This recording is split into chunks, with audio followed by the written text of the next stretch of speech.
च्या या 14व्या वर्षी आयोजित केलेल्या या पुरस्कार प्रदान सोहळ्या निमित्तानं राजस्थानचे महामहिम राज्यपाल आदरणीय हरिभाऊ बागडे साहेब यांचं आगमन या ठिकाणी झालंय। श्री शिवाजी शिक्षण प्रसारक मंडळाच्या वतीनं राजस्थानचे महामहिम सन्माननीय राज्यपाल हरिभाऊ बागडे साहेब यांचं सन्मानपूर्वक मी मंचावरती स्वागत करते। उपस्थितांना विनंती, एकदा जोरदार टाळ्यांच्या गजरात आदरणीय महामहिम राज्यपाल साहेबांचं स्वागत इथे करूया। ज्यांना या पुरस्कारानं सन्मानित करतोय असे नवी दिल्लीचे विज्ञान आणि औद्योगिक परिषदेचे माजी महासंचालक पद्मविभूषण आदरणीय डॉक्टर रघुनाथजी माशेलकर साहेब यांचंही सन्मानपूर्वक मी स्वागत करते।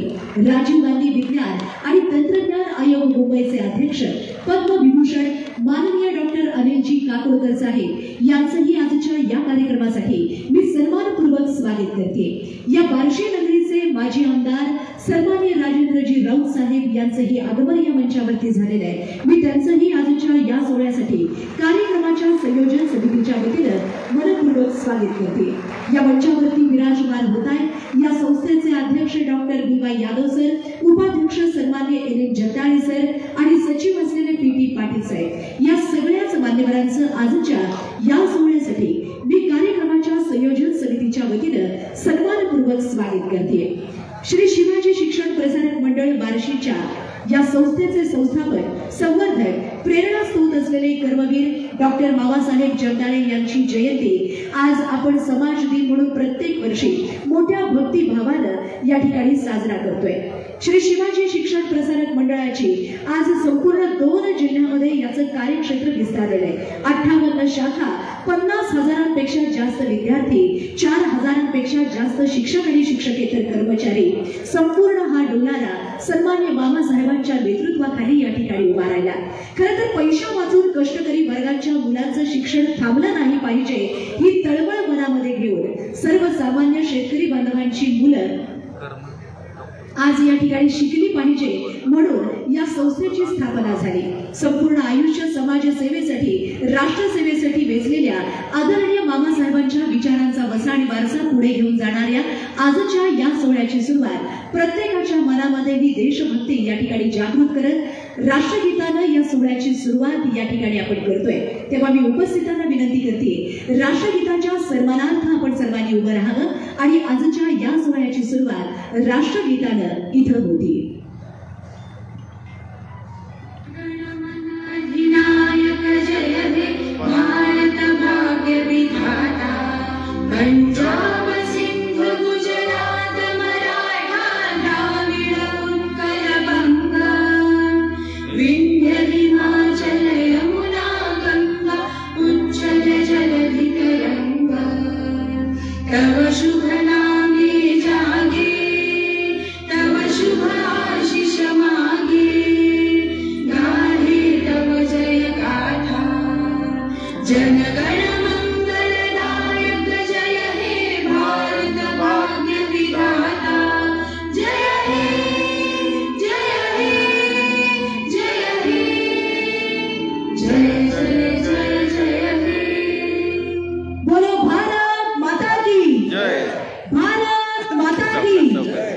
धन्यवाद। सर्वांचे पुनश्च एकदा आभार।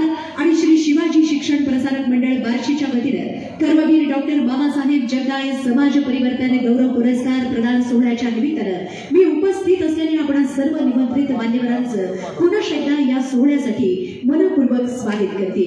आणि आजच्या या सोहळ्याची सुरुवात आदरणीय बाबासाहेबांच्या विचारानं, त्यांच्या संस्कारानं आजचा हा सोहळा आणि असे अनेक उपक्रम या ठिकाणी आयोजित केलेले असताना त्यांच्या प्रतिमेचं पूजन आणि हिंदवी स्वराज्य संस्थापक छत्रपतींच्या चरणी अभिवादन करत भारतीय संस्कृतीतलं पवित्र आणि शुभ मानलं गेलेलं दीपप्रज्वलन करत या ठिकाणी सन्माननीय आजच्या या कार्यक्रमाचे उद्घाटक आणि कार्यक्रमाचे अध्यक्ष राजस्थानचे महामहिम राज्यपाल आदरणीय हरिभाऊ बागडे साहेब यांच्या शुभ हस्ते इथे होते। मी सन्माननीय राज्यपाल महोदयांना विनंती करते त्यांनी या कार्यक्रमाची सुरुवात, या कार्यक्रमाचं उद्घाटन या ठिकाणी करावं आणि या सोहळ्याची सुरुवात मंचावरती उपस्थित असलेल्या सर्व मान्यवरांच्या शुभ हस्ते या ठिकाणी करावं अशी मी त्यांना विनंती करते।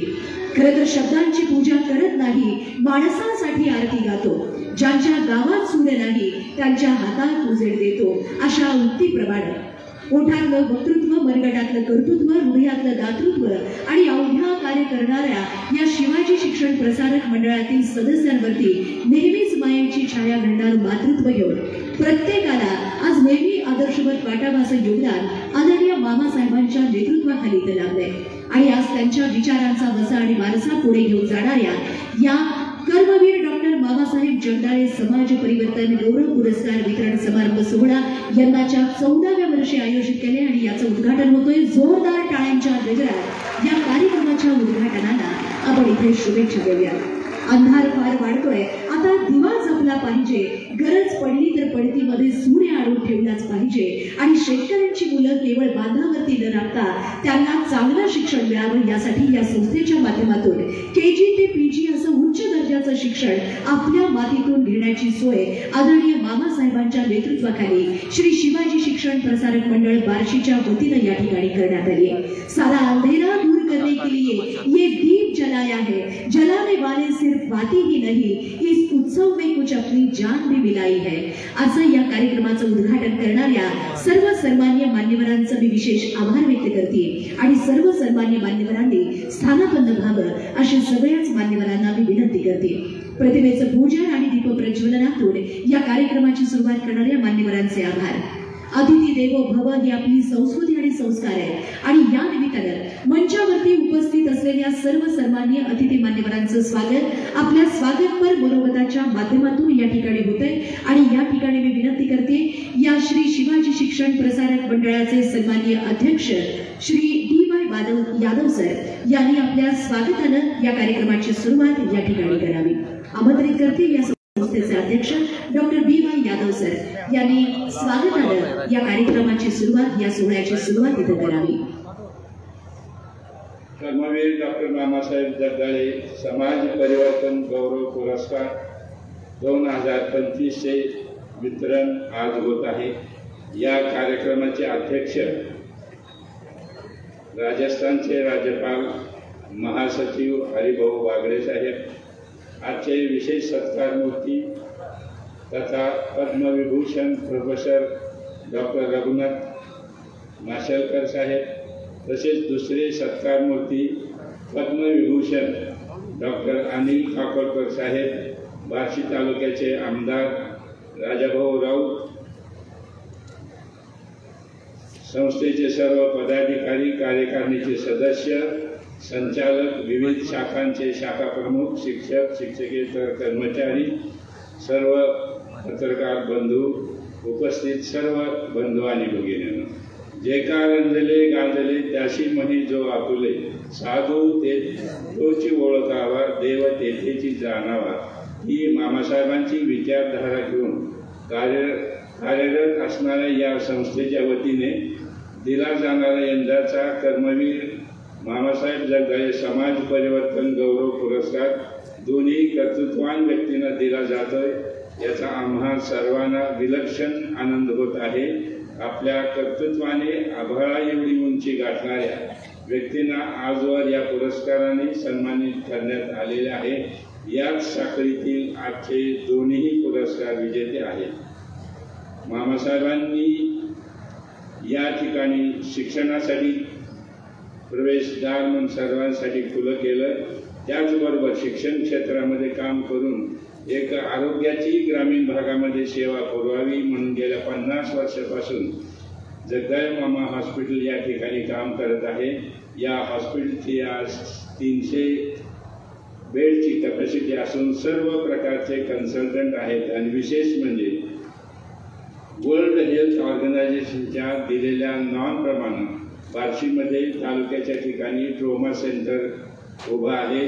जवळजवळ 40 कोटी लोकसहभागातून या युनिटसाठी या भागातील लोकांना दान केलेलं आहे। शैक्षणिक क्रांतीमध्ये आपला वाटा उचलणाऱ्या या संस्थेच्या वतीनं ही पुरस्काराची परंपरा सुरू करण्याची 2 कारणे आहेत। मामांना नेहमी वाटत असे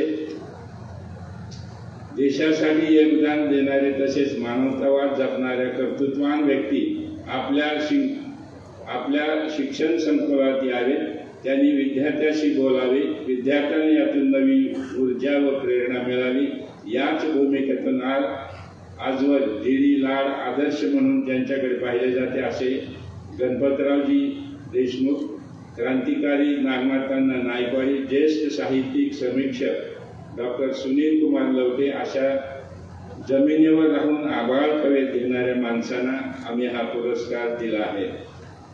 स्वतंत्र असलेल्या फूल जेव्हा माळेत गुंफले जाते तेव्हा सुंदर अशी पुष्पमाल तयार होती.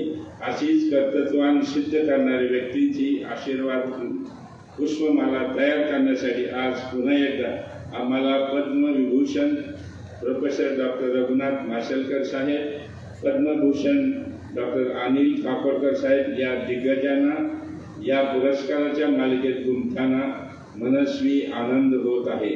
मामांच्या विचारातील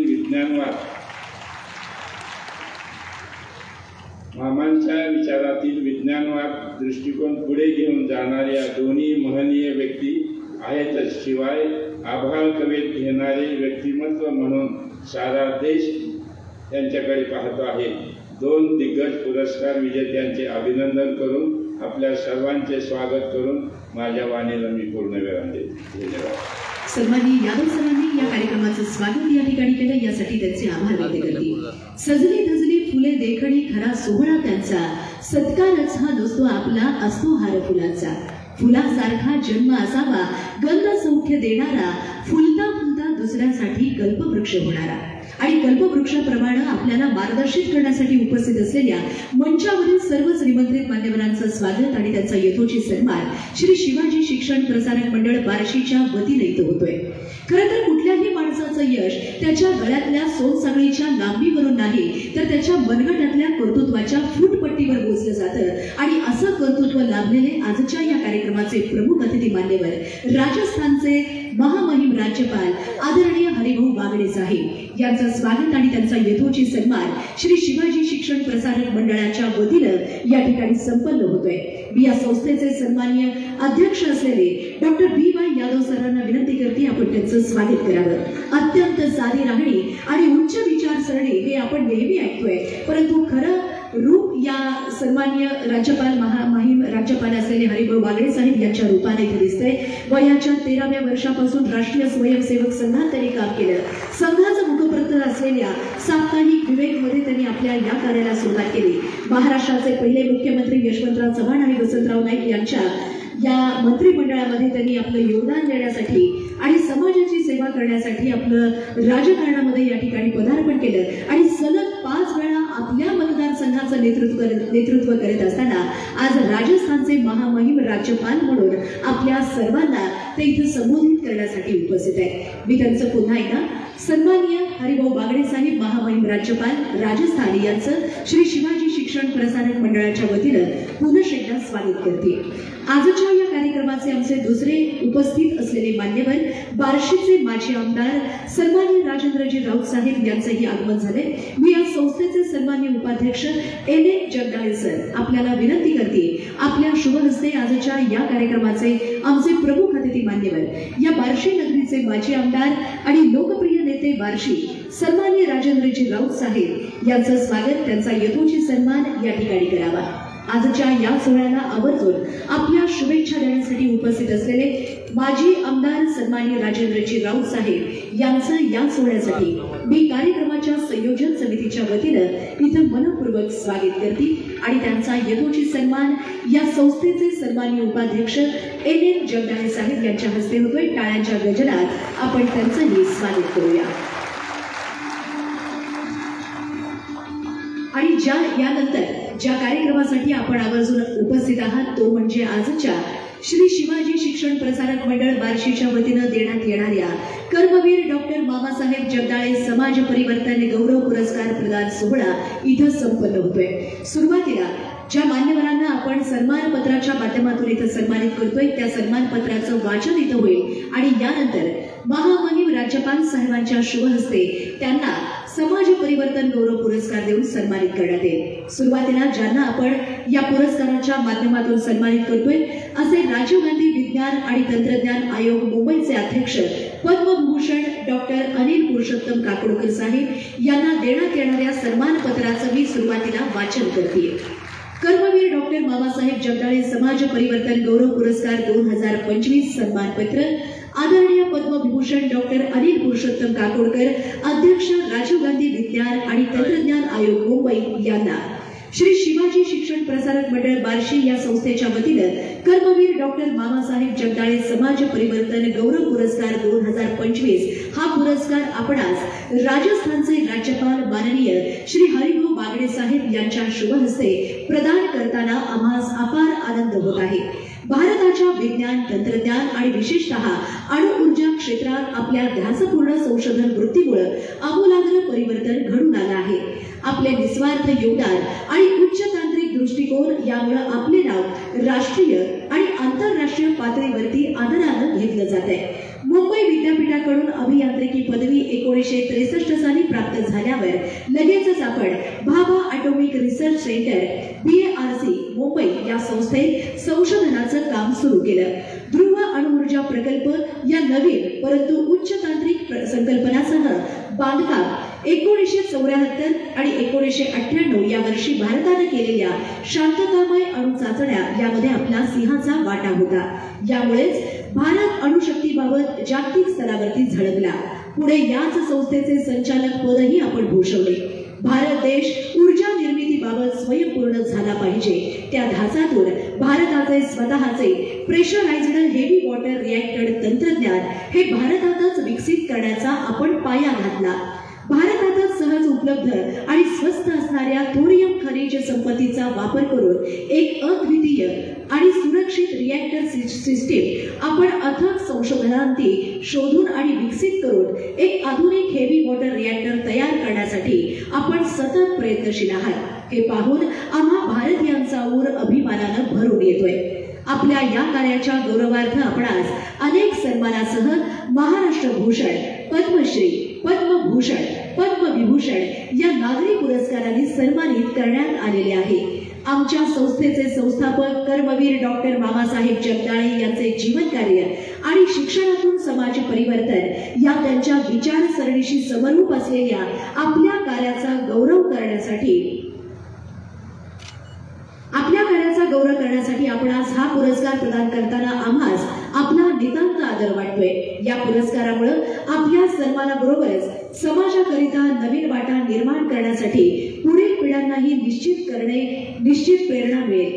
आपले कार्य हे भावी पिढ्यांसाठी दीपस्तंभ ठरेल आणि नवतंत्रज्ञानाच्या माध्यमातून समाजाच्या उन्नतीसाठी प्रेरणा देईल याची आम्हाला खात्री आहे। लोकसेवेचे अधिकाधिक कार्य करण्यासाठी आपणास उत्तम आरोग्य आणि संपन्न दीर्घायुष्य तसेच निरंतर ऊर्जा लाभावी यासाठी आमच्या मनपूर्वक शुभेच्छा।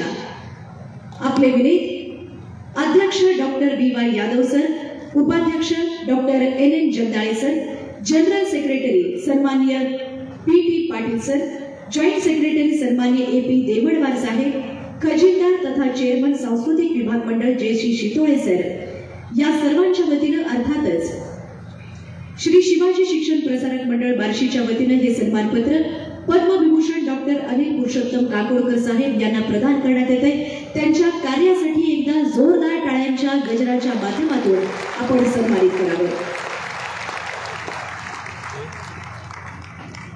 आणि यानंतर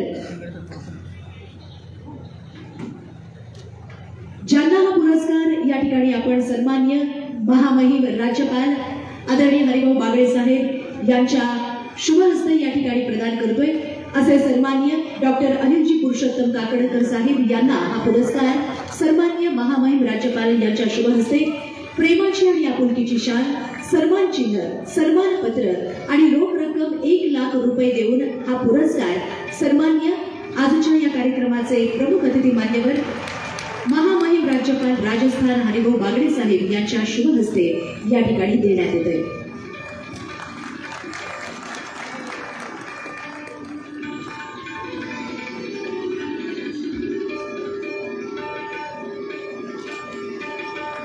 जोरदार टाळ्यांच्या गजरात आपण काकोडकर साहेबांना या सन्मानाने इथं सन्मानित करत असताना त्यांचं अभिनंदन करावं। या संस्थेच्या वतीने मी त्यांचं पुन्हा एकदा अभिनंदन करते। करते, त्यांना शुभेच्छा देते। रोख रक्कम 1 लाख रुपये, सन्मान चिन्ह, सन्मान पत्र आणि संपूर्ण बार्शीकरांच्या वतीने प्रेमाची आणि आपुलकीची शाल देऊन त्यांचा यथोचित सन्मान या कार्यक्रमाच्या संयोजन समितीच्या वतीने इथं प्रदान करण्यात येत आहे। मान्यवरांचे आभार आणि मान्यवरांनी स्थानापन्न होण्यासाठी मी विनंती करते।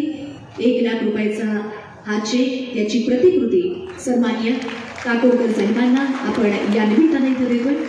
त्यांचं पुनश्च एकदा अभिनंदन, त्यांच्या पुढील कार्यासाठी शुभेच्छा। आणि यानंतर ज्यांना आपण दुसरा पुरस्कार याच कार्यासाठी देतोय, मी मान्यवरांचे आभार व्यक्त करते, त्यांनी स्थानापन्न व्हावं। यानंतर ज्यांना आपण दुसरा पुरस्कार देतोय त्या पुरस्काराच्या सन्मान पत्राचं वाचन या ठिकाणी होईल। कर्मवीर डॉक्टर बाबासाहेब जगदाळे समाज परिवर्तन गौरव पुरस्कार 2025 सन्मानपत्र आदरणीय पद्मविभूषण डॉक्टर रघुनाथ अनंत माशेलकर, माजी महासंचालक विज्ञान आणि औद्योगिक संशोधन परिषद नवी दिल्ली यांना श्री शिवाजी शिक्षण प्रसारक मंडळ बार्शी या संस्थेच्या वतीने कर्मवीर डॉक्टर बाबासाहेब जगदाळे समाज परिवर्तन गौरव पुरस्कार 2025 हा पुरस्कार आपण आज राजस्थानचे राज्यपाल माननीय हरिभाऊ बागडे साहेब यांच्या शुभ हस्ते प्रदान करताना आम्हाला अपार आनंद होत आहे। जागतिक दर्जाचे शास्त्रीय संशोधन, पायाभूत संस्थांच्या रचना आणि प्रगतीचे नेतृत्व, भारताच्या शास्त्रीय, तांत्रिक आणि संशोधनाची धोरणे ठरवणारे दिशादर्शक विचारवंत अशी आपली ओळख आहे। समाज हिताच्या विविध कार्यक्षेत्रात आपले उल्लेखनीय योगदान तसेच आपला शास्त्रीय दृष्टिकोन, नवसंशोधनाची ऊर्जा आणि देशाची वैज्ञानिक प्रगतीच्या दिशेने आपल्या नेतृत्वाखाली केलेली आजपर्यंतची वाटचाल ही सर्वांसाठी अभिमानास्पद, मार्गदर्शक आणि अनुकरणीय आहे। मुंबई विद्यापीठाची बीकेम इंजिनिअरिंग ही पदवी 1966 मध्ये प्राप्त झाल्यानंतर आपण तेथून डॉक्टरेट ही पदवी मिळवली। पुढे त्याच विद्यापीठाचे कुलगुरू पदही आपण आज 10 वर्ष भूषविले। भारताच्या नॅशनल केमिकल लॅबोरेटरी अर्थातच NCL, council of scientific and industries research आणि Indian national science academy, national innovation foundation, global research alliance यासारख्या नामांकित संस्थांवरती महासंचालक पदी प्रदीर्घ काळ आपण कार्य करून या संस्थेच्या कार्याला आपण जागतिक कीर्तीचा उच्च पातळीपर्यंत पोहोचवण्यासाठी योगदान दिले। परदेशस्थ अनेक विद्यापीठात मानद प्राध्यापक म्हणून काम करत आपण आजपर्यंत 51 मानद डॉक्टरेट पदव्या मिळवल्या। हा एका अभियांत्रिकी शास्त्रज्ञांचा उच्चांक आहे। वर्ल्ड अकॅडमी ऑफ सायन्सचा सर्वोच्च लेनोव्हो सायन्स पुरस्कार यासह FRS ही सामान्य पदवी, असामान्य अशी पदवी प्राप्त करणाऱ्या केवळ 3 भारतीय अभियांत्रिकी शास्त्रज्ञांपैकी आपण एक आहात याचा आम्हाला सार्थ अभिमान आहे। भारताची पारंपरिक आणि प्रातःकालीन उत्पादनं असलेल्या हळद आणि बासमती तांदूळ याची अमेरिकेतील कंपन्यांनी घेतलेली जागतिक पेटंट्स रद्द करायला लावली आणि अमेरिकेच्या पेटंट विरुद्ध न्यायालयीन लढा यशस्वी केला। ही सर्व बाब भारतीयांसाठी अभिमानास्पद आणि अविस्मरणीय आहे। गांधीयन इंजिनिअरिंग ही संकल्पना अनेक मूलभूत संशोधनाचा पाया आपण रचल्यामुळे भारतीय संशोधनाला प्रचंड द्वार खुली झाली। भारताच्या पंतप्रधानांच्या शास्त्रीय सल्लागार मंडळाचे तसेच केंद्रीय मंत्री मंडळाच्या शास्त्रीय सल्लागार समितीचे सलग 3 दशके सन्माननीय सदस्य यासह 16 विविध उच्च स्तरीय राष्ट्रीय समित्यांवरती देखील आपण काम केले। जागतिक स्तरावरती स्टार ऑफ एशिया या पारितोषिकांसह भारतातील महाराष्ट्र भूषण, पद्मश्री, पद्मभूषण, पद्मविभूषण या गौरव पदांचेही आपण सन्माननीय मानकरी आहात। आमच्या संस्थेचे संस्थापक कर्मवीर डॉक्टर बाबासाहेब जगदाळे यांचं जीवन कार्य आणि शिक्षणातून समाज परिवर्तन या त्यांच्या विचारसरणीशी समरूप असलेल्या आपल्या कार्याचा गौरव करण्यासाठी आपण आज हा पुरस्कार सन्मानपूर्वक प्रदान करताना आम्हास आपला नितांत आदर वाटतो। या पुरस्कारामुळे आपल्या सन्मानाबरोबरच समाजाकरिता नवनवीन वाटा निर्माण करण्यासाठी पुढील पिढ्यांनाही निश्चित प्रेरणा मिळेल। आपले कार्य हे भावी पिढ्यांसाठी दीपस्तंभ ठरेल आणि तंत्रज्ञानाच्या माध्यमातून समाजाच्या उन्नतीसाठी प्रेरणा देईल अशी आम्हास खात्री आहे। लोकसेवेचे अधिकाधिक कार्य करण्यासाठी आपण आज उत्तम आरोग्य आणि संपन्न दीर्घायुष्य तसेच निरंतर ऊर्जा लाभावी या आमच्या मनपूर्वक शुभेच्छा श्री शिवाजी शिक्षण प्रसारक मंडळ बार्शी यांच्या वतीने हे सन्मानपत्र सन्माननीय राजस्थानचे महामहिम राज्यपाल आदरणीय हरिभाऊ बागडे साहेब यांच्या शुभ हस्ते आदरणीय डॉक्टर रघुनाथजी माशेलकर साहेब यांना आदरातिथ्यपूर्वक इथं प्रदान करण्यात येत आहे। प्रेमाची आणि आपुलकीची शाल, सन्मान चिन्ह, सन्मान पत्र देऊन आणि 1 लाख रुपयाचा धनादेश देऊन आदरणीय आजच्या या कार्यक्रमाचे गौरव मूर्ती असलेले पद्मभूषण डॉक्टर रघुनाथ अनंत माशेलकर साहेब यांना कर्मवीर डॉक्टर मामासाहेब जगदाळे समाज परिवर्तन गौरव पुरस्काराच्या माध्यमातून इथं सन्मान करण्यात येत आहे। टाळ्याचा प्रतिसाद काही एवढा नाहीये, एकदा जोरदार टाळ्यांच्या गजरात आपण सन्माननीय डॉक्टर रघुनाथजी माशेलकर साहेब यांचा सन्मान इथे करावा। सन्माननीय महामहिम राज्यपाल महोदयांच्या शुभ हस्ते हा पुरस्कार आपण इथं दिला। कृषी क्षेत्रामध्ये एक नवी क्रांती घडत असताना प्रत्येकाला आदर्शवत वाटावं असं योगदान सन्माननीय डॉक्टर रघुनाथजी माशेलकर साहेबांनी या ठिकाणी केलं। जागतिक स्तरावरती भारताच्या मातीचा सुगंध अगदी 7 समुद्रापलीकडे आपल्या कार्यकर्तृत्वातून ज्यांनी पोहोचवला असे पद्मभूषण डॉक्टर रघुनाथजी माशेलकर साहेब यांना पुन्हा एकदा त्यांच्या पुढील कारकिर्दीसाठी श्री शिवाजी शिक्षण प्रसारण मंडळ बार्शीच्या वतीनं आम्ही इथं शुभेच्छा देतोय। सन्माननीय महामहिम राज्यपाल राजस्थान हरिभाऊ बागडे साहेब यांच्या शुभ हस्ते हा पुरस्कार त्यांना या ठिकाणी सन्मानपूर्वक प्रदान करण्यात आलाय। मी सर्व सन्मान्य मान्यवरांचे मनपूर्वक आभार व्यक्त करते आणि त्यांना स्थानापन्न होण्यासाठी विनंती करते।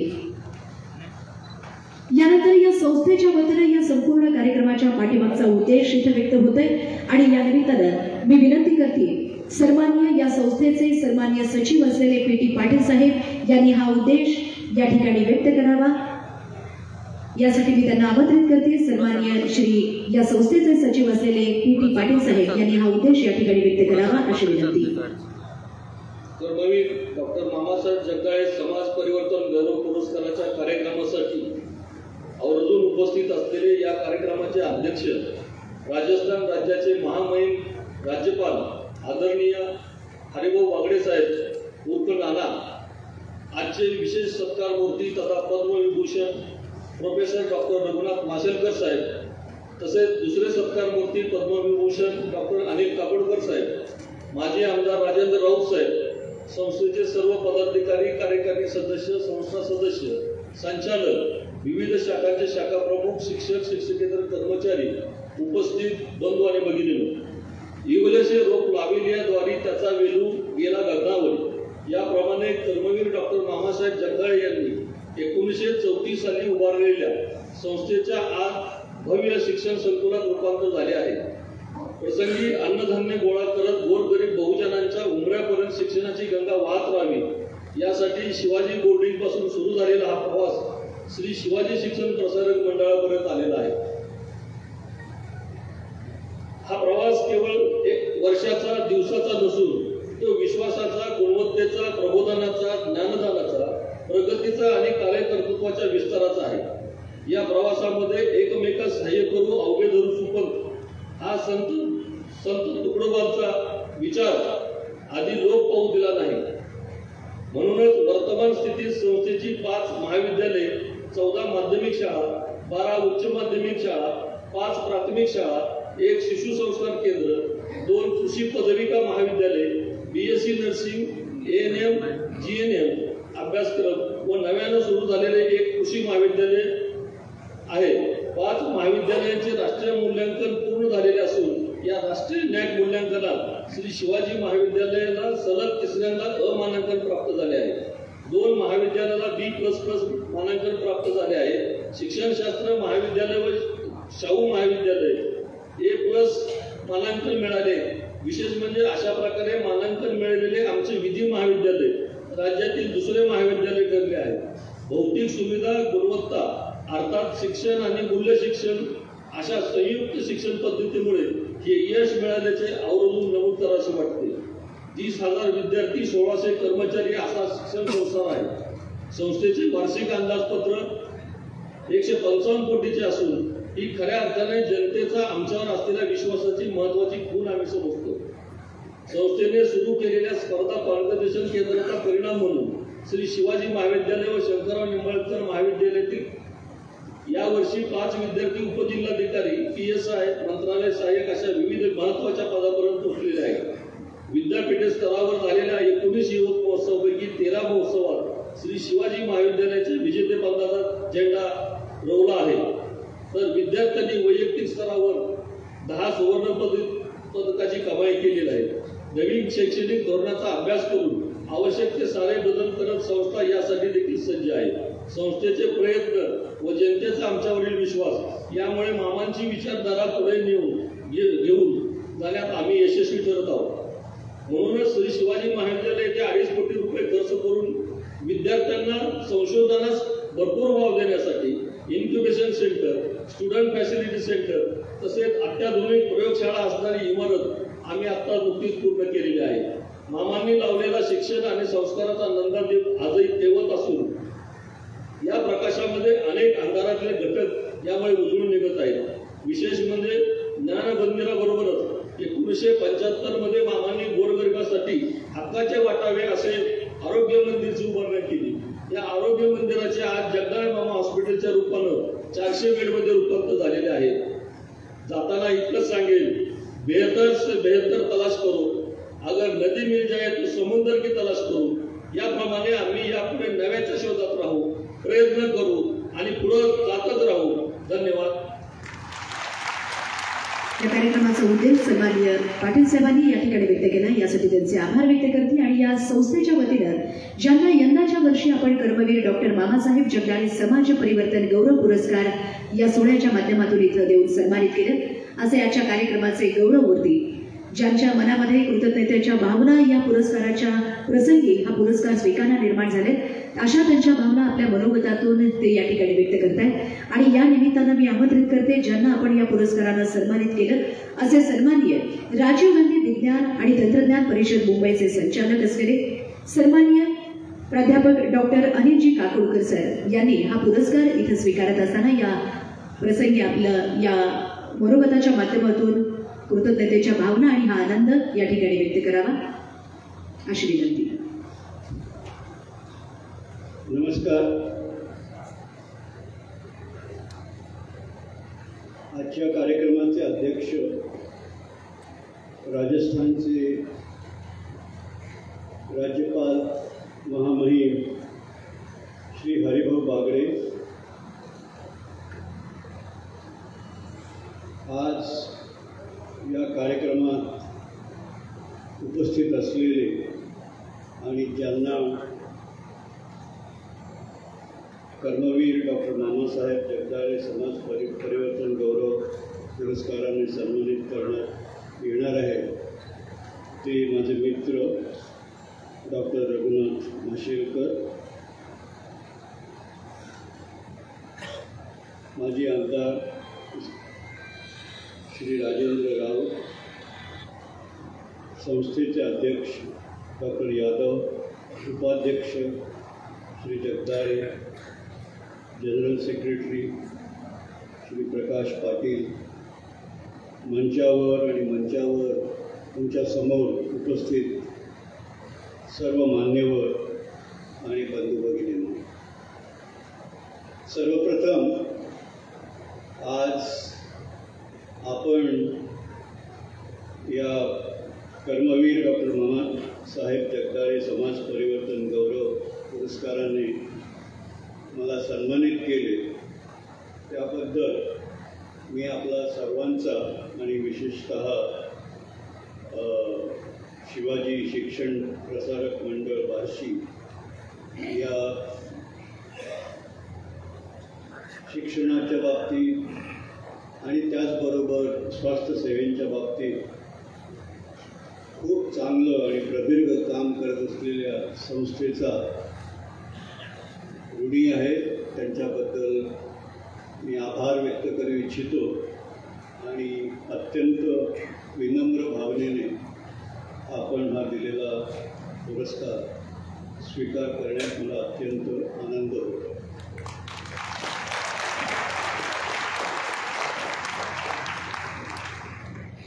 कर्मवीर डॉक्टर मामासाहेब जगदाळे यांचं कार्य या दोन्ही क्षेत्रात शिक्षण आणि स्वास्थ्य या क्षेत्रात, त्याबद्दल मी आपल्याला सांगायची काही गरज नाही. पण ही मंडळी जी आहेत, कर्मवीर मामासाहेब, त्यांच्याचबरोबर त्याच काळातली इतर म्हणजे स्वातंत्र्यपूर्व काळातली इतर मंडळी आणि या सर्व मंडळींनी अत्यंत खडतर परिस्थितीत समाजातल्या तळागाळातून पैसा गोळा करून शिक्षणाची सोय सर्व स्तराच्या विद्यार्थ्यांना उपलब्ध करून दिली. महाराष्ट्रामध्ये शिक्षण आणि समाज सुधारणा या बाबतीत या विचारवंतांनी खूप मोठं काम करून स्वातंत्र्यापूर्वीच स्वातंत्र्यानंतर भारतीय समाज कसा असावा आणि त्यासाठी आपण कुठल्या प्रकारची मूल्यव्यवस्था स्वीकारावी आणि ती राबवावी, कुठल्या प्रकारच्या सुधारणा अंमलात आणाव्यात याबद्दल विचार व्यक्त केले, याबद्दल प्रत्यक्ष समाज परिवर्तनाचं काम केलं आणि समाजाच्या सर्व स्तरांमध्ये नवीन सुधारणांचा विचार रुजवला. आणि या संस्थांचं काम हे आजही चालू आहे आणि बदलत्या काळानुरूप त्यांच्या कार्यक्रमामध्ये सुद्धा त्याप्रमाणे स्थित्यंतर येत आहे.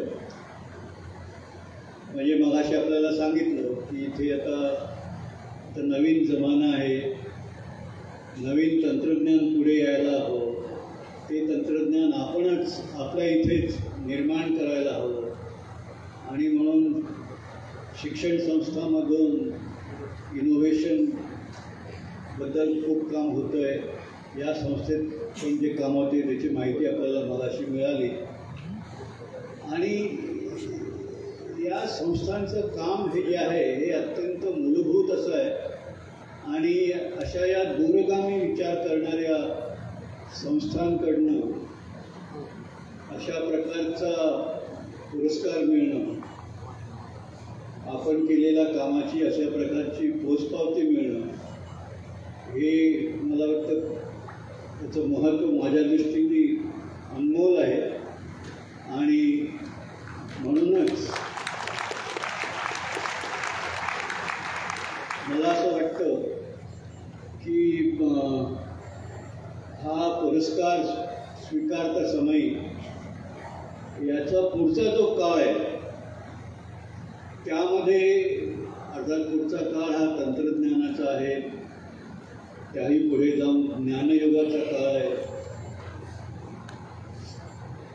विज्ञान आणि तंत्रज्ञानाच्या माध्यमातून सामाजिक स्थित्यंतरं जी घडतात आहेत, अत्यंत शीघ्र गतीने जी स्थित्यंतरं घडतात आहेत त्यांचा हा काळ आहे.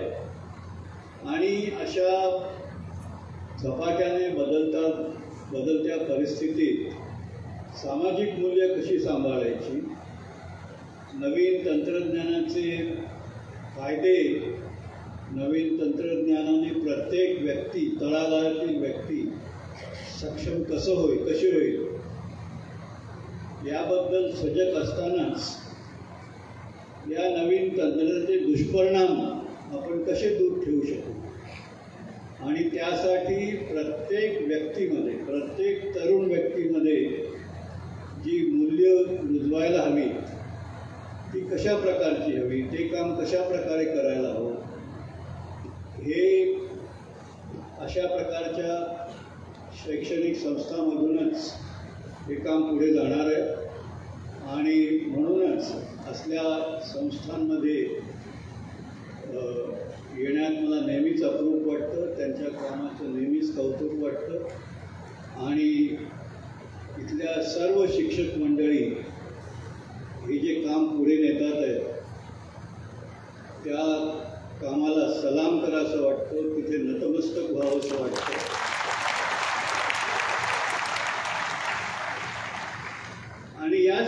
सन्मानाने केवळ एखादा मुद्दा आपल्या पुढे मांडून, वेळ जास्त नाही आहे पण एखादा मुद्दा आपल्या पुढे मांडून मी माझे 2 शब्द संपवणार आहे. कुठलंही तंत्रज्ञान म्हटलं की तंत्रज्ञानाने आपल्याला सक्षमता निर्माण होते. मानवी सक्षमता किंवा मानवामध्ये आणि इतर प्राणी मात्रामध्ये जो फरक आहे तो मानव विचार करू शकतो आणि त्या विचाराच्या आधारे काहीतरी नाविन्यपूर्ण काम करू शकतो, नवनिर्मिती करू शकतो आणि अशा तंत्रज्ञानाच्या आधारे जे कोणी हे नवीन तंत्रज्ञान आत्मसात करतात त्यांना एक नवीन प्रकारची सक्षमता लागते आणि ही सक्षमता आता ही मंडळी स्वतःला पुढे नेण्यासाठी मग त्याच्यामध्ये इतरांचं शोषण झालं तरी चालेल अशा वृत्तीतनी पुढे जातात की ही सक्षमता स्वतःला पुढे नेताना आपल्याबरोबर संबंध समाज पुढे नेला पाहिजे आणि हे करताना समाजात कोणाचाही शोषण होणार नाही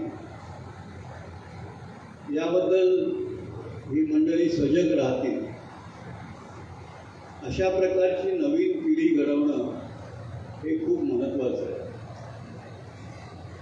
आणि हे जर नाही झालं किंवा केलं तर इतिहासात अनेक वेळा म्हणजे आजकालच्या इतिहासात, जवळच्या भूतकाळातल्या इतिहासात आणि प्राचीन इतिहासात असे कित्येक उदाहरणं आहेत.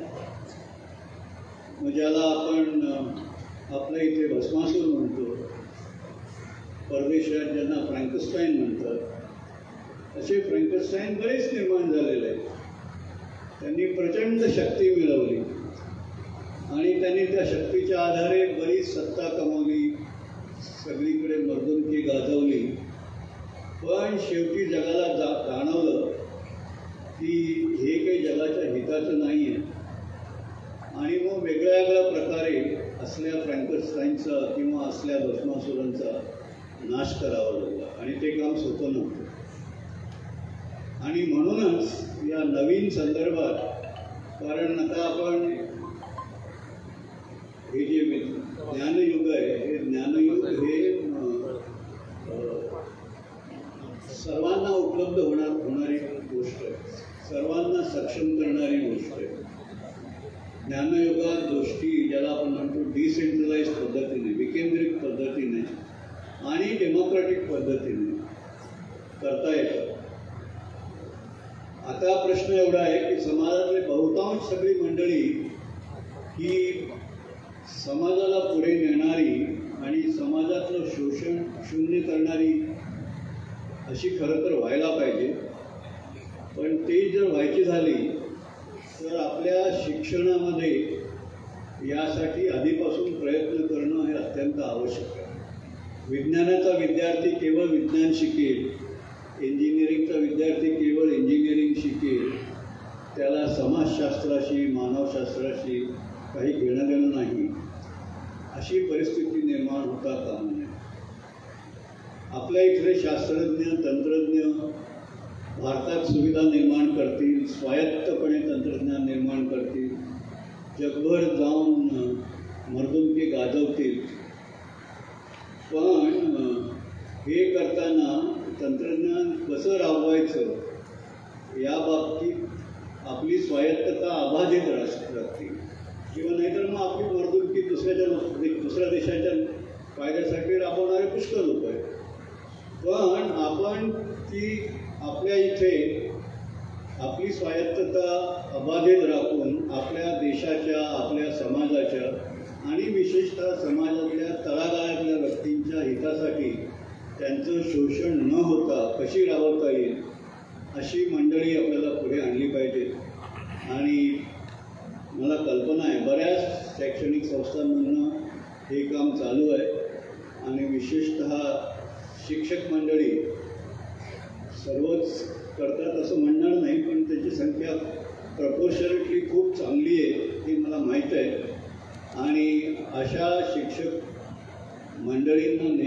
प्रोत्साहन मिळायला पाहिजे, किंबहुना त्यांच्या नवीन नवीन संकल्पना या पण आपण शिक्षणक्रमात अंतर्भूत करून घेतल्या पाहिजे. आणि नव्या NEPचा जो ढाचा आहे याच्यामध्ये असं करण्यासाठी भरपूर वाव आहे, भरपूर मुभा आहे. आणि त्या अशा प्रकारची मुभा जी उपलब्ध झालेली आहे, विद्यार्थी केंद्रित शिक्षण, वेगळ्या वेगळ्या क्षेत्रामध्ये इंटरडिसिप्लिनरी शिक्षण, आणि या माध्यमातून आपल्याला हे असे कार्यक्रम नक्कीच राबवता येतील. आणि ते करून असं नवीन भारताचं नवनिर्माण करण्याचं काम आपण सर्वजण हाती घेऊया, अशीच एक विनंती आणि आवाहन मी आपल्या सर्वांना करून मी माझे 2 शब्द संपतो. धन्यवाद. शिक्षण ही समाज परिवर्तन करत असताना एक नवभारत घडवण्याचा ध्यास घेऊन आपलं योगदान अखंडपणे आपण या क्षेत्रामध्ये देत आहे. येणाऱ्या प्रत्येक पिढीला इथं दीपस्तंभ वाटावा, आदर्शवत वाटावा असं योगदान जे या ठिकाणी देत आहेत असे सन्मान्य डॉक्टर अनिलजी काकोडकर साहेब यांना मी पुन्हा एकदा शुभेच्छा देते. आणि यानंतर ज्यांना आपण याच पुरस्कारानं सन्मानित केलं असे नवी दिल्लीचे विज्ञान आणि औद्योगिक संशोधन परिषदेचे माजी महासंचालक आदरणीय पद्मविभूषण डॉक्टर रघुनाथजी माशेलकर साहेब हा पुरस्कार स्वीकारताना आपल्या भावना आपल्या मनोगतातून व्यक्त करत आहेत. परम आदरणीय राजस्थानचे महामहिम राज्यपाल हरिभाऊ बागडे साहेब, डॉक्टर अनिल काकोडकर ज्यांना हा पुरस्कार माझ्याबरोबरच मिळाला. डॉक्टर अनिल काकोडकर हे केवळ माझे मित्र नाही, केवळ माझे भाऊ नाही, ते माझे गुरु आहेत. त्यांच्यापासून डॉक्टर यादव साहेब, माननीय राजेंद्रराव साहेब, नंदकुमार चड्डाळे साहेब, पाटील साहेब आणि बंधू भगिनी,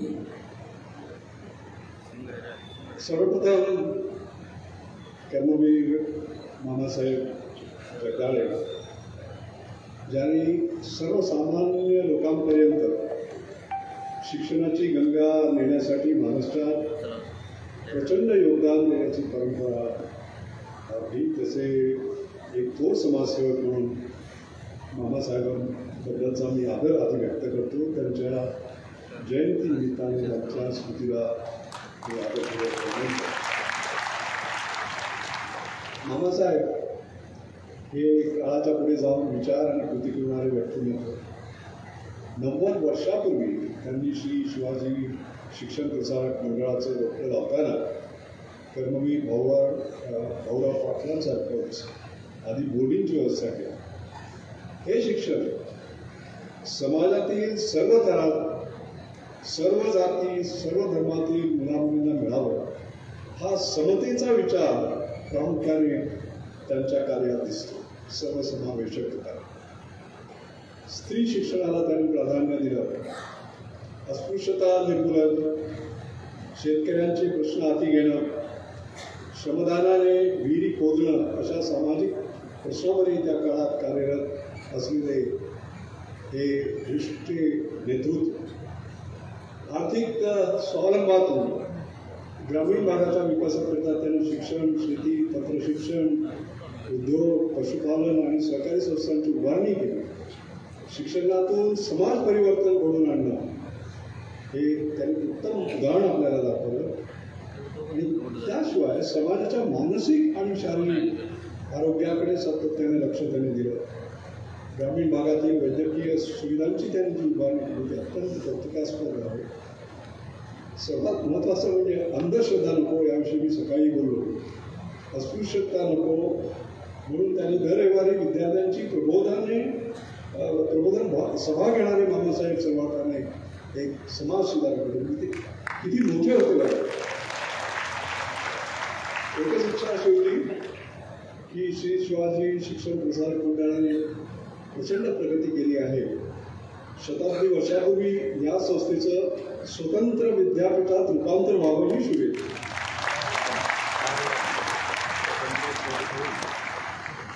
माझे 2 शब्द, कारण आपलं आयुष्य घडवण्यासाठी शिक्षण हाच मुख्य घटक आहे हे मामासाहेबांनी 100 वर्षापूर्वी जाणलं होतं. म्हणजे शिक्षण हेच भविष्य आहे.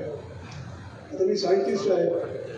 सायंटिस्ट असताना तुम्हाला वाटणार की मी इक्वेशन तरी मांडलं पाहिजे, नाही का? त्यामुळे तुमची निराशा करणार नाही.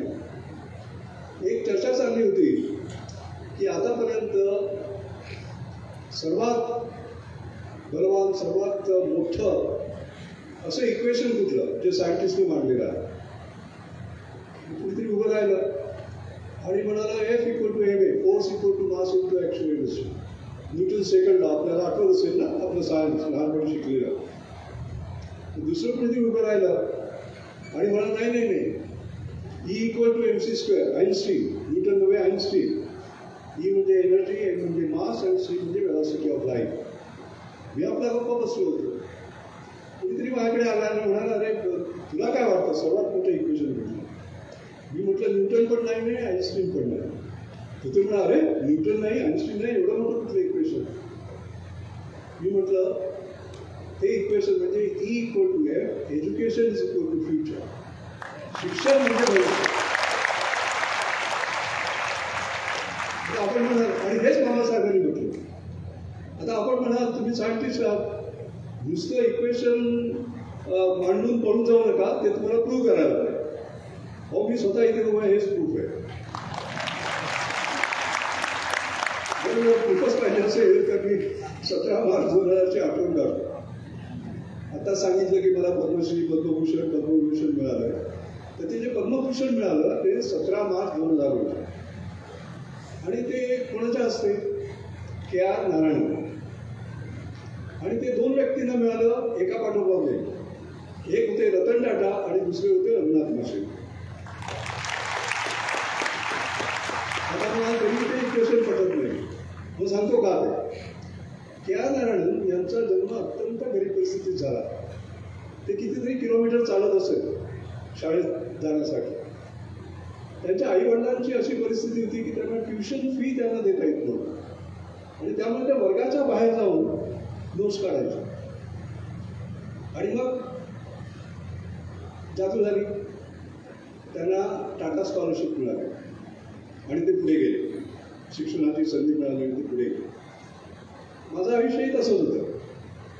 माझा जन्म एक आत्मनिर्भर, माझे आत्मचरित्र सागर देशपांडेंनी लिहिलेलं आहे, दुर्दम्य आशावादी. मला डेंजरस ऑप्टिमिस्ट म्हणतात. तर त्यामध्ये ही सर्व कथा तुम्हाला दिसेल ते आहे तिथे. तर त्यामध्ये माझा जन्म माशेल नावाच्या गावी झाला. पण आई, वडील माझे 6 वर्षाचे असताना वारले. आई अशिक्षित होती. ती मला मुंबईत घेऊन आली. जे काही काम मिळेल ते करत असेल. कळगाला श्रीगोंद म्हणा, हे म्हणा, ते म्हणा, वगैरे वगैरे. 2 वेळा जेवायची भ्रांत होती. 12व्या वर्षापर्यंत मी अंगणवाडी चाललो. महानगरपालिकेच्या दिव्याखाली शिक्षण घेतलं. महानगरपालिकेच्या शाळेत मराठी शिकलो आणि काही फरक पडला नाही हे सांगू इच्छितो. नंतर 11वीमध्ये SSC बोर्ड असायचा त्यावेळी. 1,35,000 विद्यार्थी 11वा बोर्ड. आणि त्यामुळे मला टाटा स्कॉलरशिप मिळाली. आणि टाटा स्कॉलरशिप मिळाल्यावर माझं जीवन बदललं. आता कल्पना करा, KR नारायण एक टाटा स्कॉलर दुसऱ्या टाटा स्कॉलरला पद्मभूषण देतात आणि रतन टाटांना पद्मभूषण देतात. असा आपण एज्युकेशन फ्युचर हे फार महत्त्वाचं आहे. दुसरी गोष्ट मला सांगायची वाटते की आमची आई, जरी मला एक सांगायचं वाटतं की जरी तुम्ही अशिक्षित असला तरी तुमच्या आयुष्यात ती बरंच शिकून जाते. मला अजून आठवतं गणितात मला 100 मिळायचे, कधीतरी 97 मिळायचे. मी आपलं 97 आनंदी. ती मला बसवायची, म्हणायची तुझे 3 मार्क कुठे गेले मला. आणि एक प्रसंग आठवतो मला की ती रोज कामाच्या शोधात जायची, काही ना काही. पोट भरायचं ना त्या दिवशीचं. तर ते एकदा काँग्रेस हाऊसला गेली. ती प्रार्थना समाजकडे रांगेत उभी राहिली आणि तिची टर्न आली. तेव्हा तिला विचारलं की तू 3री पास आहेस. आता तिला खोटं बोलता आलं असतं. 3रीला कुठे सर्टिफिकेट असतं. खोटं बोलली नाही, कधीच खोटं बोललेलं नाही. ती म्हणाली मी शाळेतच नाही गेली तर 3री पास तिला म्हणाले नाही तुला नोकरी मिळणार. आणि ती परत त्याला तिने विचार केला की माझा अपमान का झाला. माझा अपमान झाला कारण मला शिक्षण नाही आहे. तर मी माझ्या मुलाला एवढं शिकवणार आहे जे अगदी शेवटचं कुठलं आहे ते मला माहिती नाही. जेव्हा मी विकेंड झालो तेव्हा मला हिंदुस्थान वेळमध्ये नोकरी मिळाली होती. ती म्हणाली नाही तू नोकरी करायची नाही, त्याच्या पुढचं शिक्षण आहे PhD आणि ते करायला लावलं. ते PhD आल्यावर मी म्हटलं अगं संपलं नाही, काहीतरी पोस्ट डॉक्टर म्हणून आहे. आणि तुम्हाला गमत सांगतो की सप्टेंबर 2006 मध्ये मला 25वी ऑनरी डॉक्टरेट मिळाली. तेव्हा मी तिच्याकडे गेलो होतो आणि तिला सांगितलं. तेव्हा ती मला म्हणाली की आता माझं समाधान झालं, आता मी जाऊ शकतो. आणि 2 महिन्यात काय गेलं सरकारने ही माझी आई. आणि जेव्हा मला आताच 51 ऑनरी डॉक्टरेटचा हे सांगण्यात आला, त्याचा एक तुम्हाला थोडक्यात सांगतो की जेव्हा मला 49वी ऑनरी डॉक्टरेट मिळाली डिकी युनिव्हर्सिटी ऑस्ट्रेलियाची, तेव्हा माझे एक मित्र आहेत त्यांनी मला कळवलं की तू नॅशनल रेकॉर्ड केलास. म्हटलं कसला. तर म्हणे डॉक्टर APJ अब्दुल कलामला 48 मिळाले होते, 48 मिळाल्या. आता तू 49 मध्ये तुझा आहेस. आणि मग 50वी मिळाली, 50 मिळाली. तर 50वी मिळताना मी म्हटलं होतं की मी ती अर्थातच मी ती आईचा उल्लेख केला आणि तिला म्हटलं की जर ती आज असती 25वी मिळाली तर होती, 50वी पण ती जरी नसली तर ती सर्वकडे आहे. आणि ती पाहत असेल आणि हसत असेल आणि म्हणत असेल की मी 3री पास नाही म्हणून मला नोकरी मिळाली नाही आणि माझ्या मुलाने आज DEचा भारतात विक्रम केलेला शिक्षण आहे. ते शिक्षण हे भविष्य हे मी सांगू इच्छितो, कारण तिथे पालक आहेत, शिक्षक आहेत. कळलं की नाही. शिक्षणाला आता मर्यादा उरलेली नाही आहे. ज्याला मला आठवतं बनारस हिंदू युनिव्हर्सिटीचं माझं 100वा कॉन्व्होकेशन ॲड्रेस होतं, त्यावेळी मी म्हटलं होतं की दीक्षांत का मतलब शिक्षांत नाही होता. याचा अर्थ तुम्हाला डिग्री मिळणार म्हणजे समजलं. तेच आत्ता तेच म्हणत होते तुम्हाला.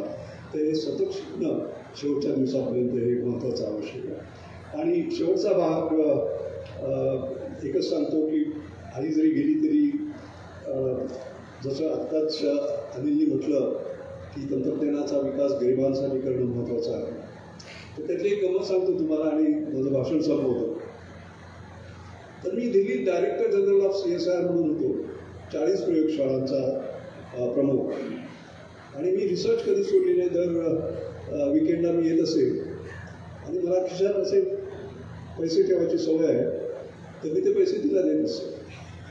तिला कधीही आम्ही विचारलं नाही की तिला पैशांचं काय केलंस.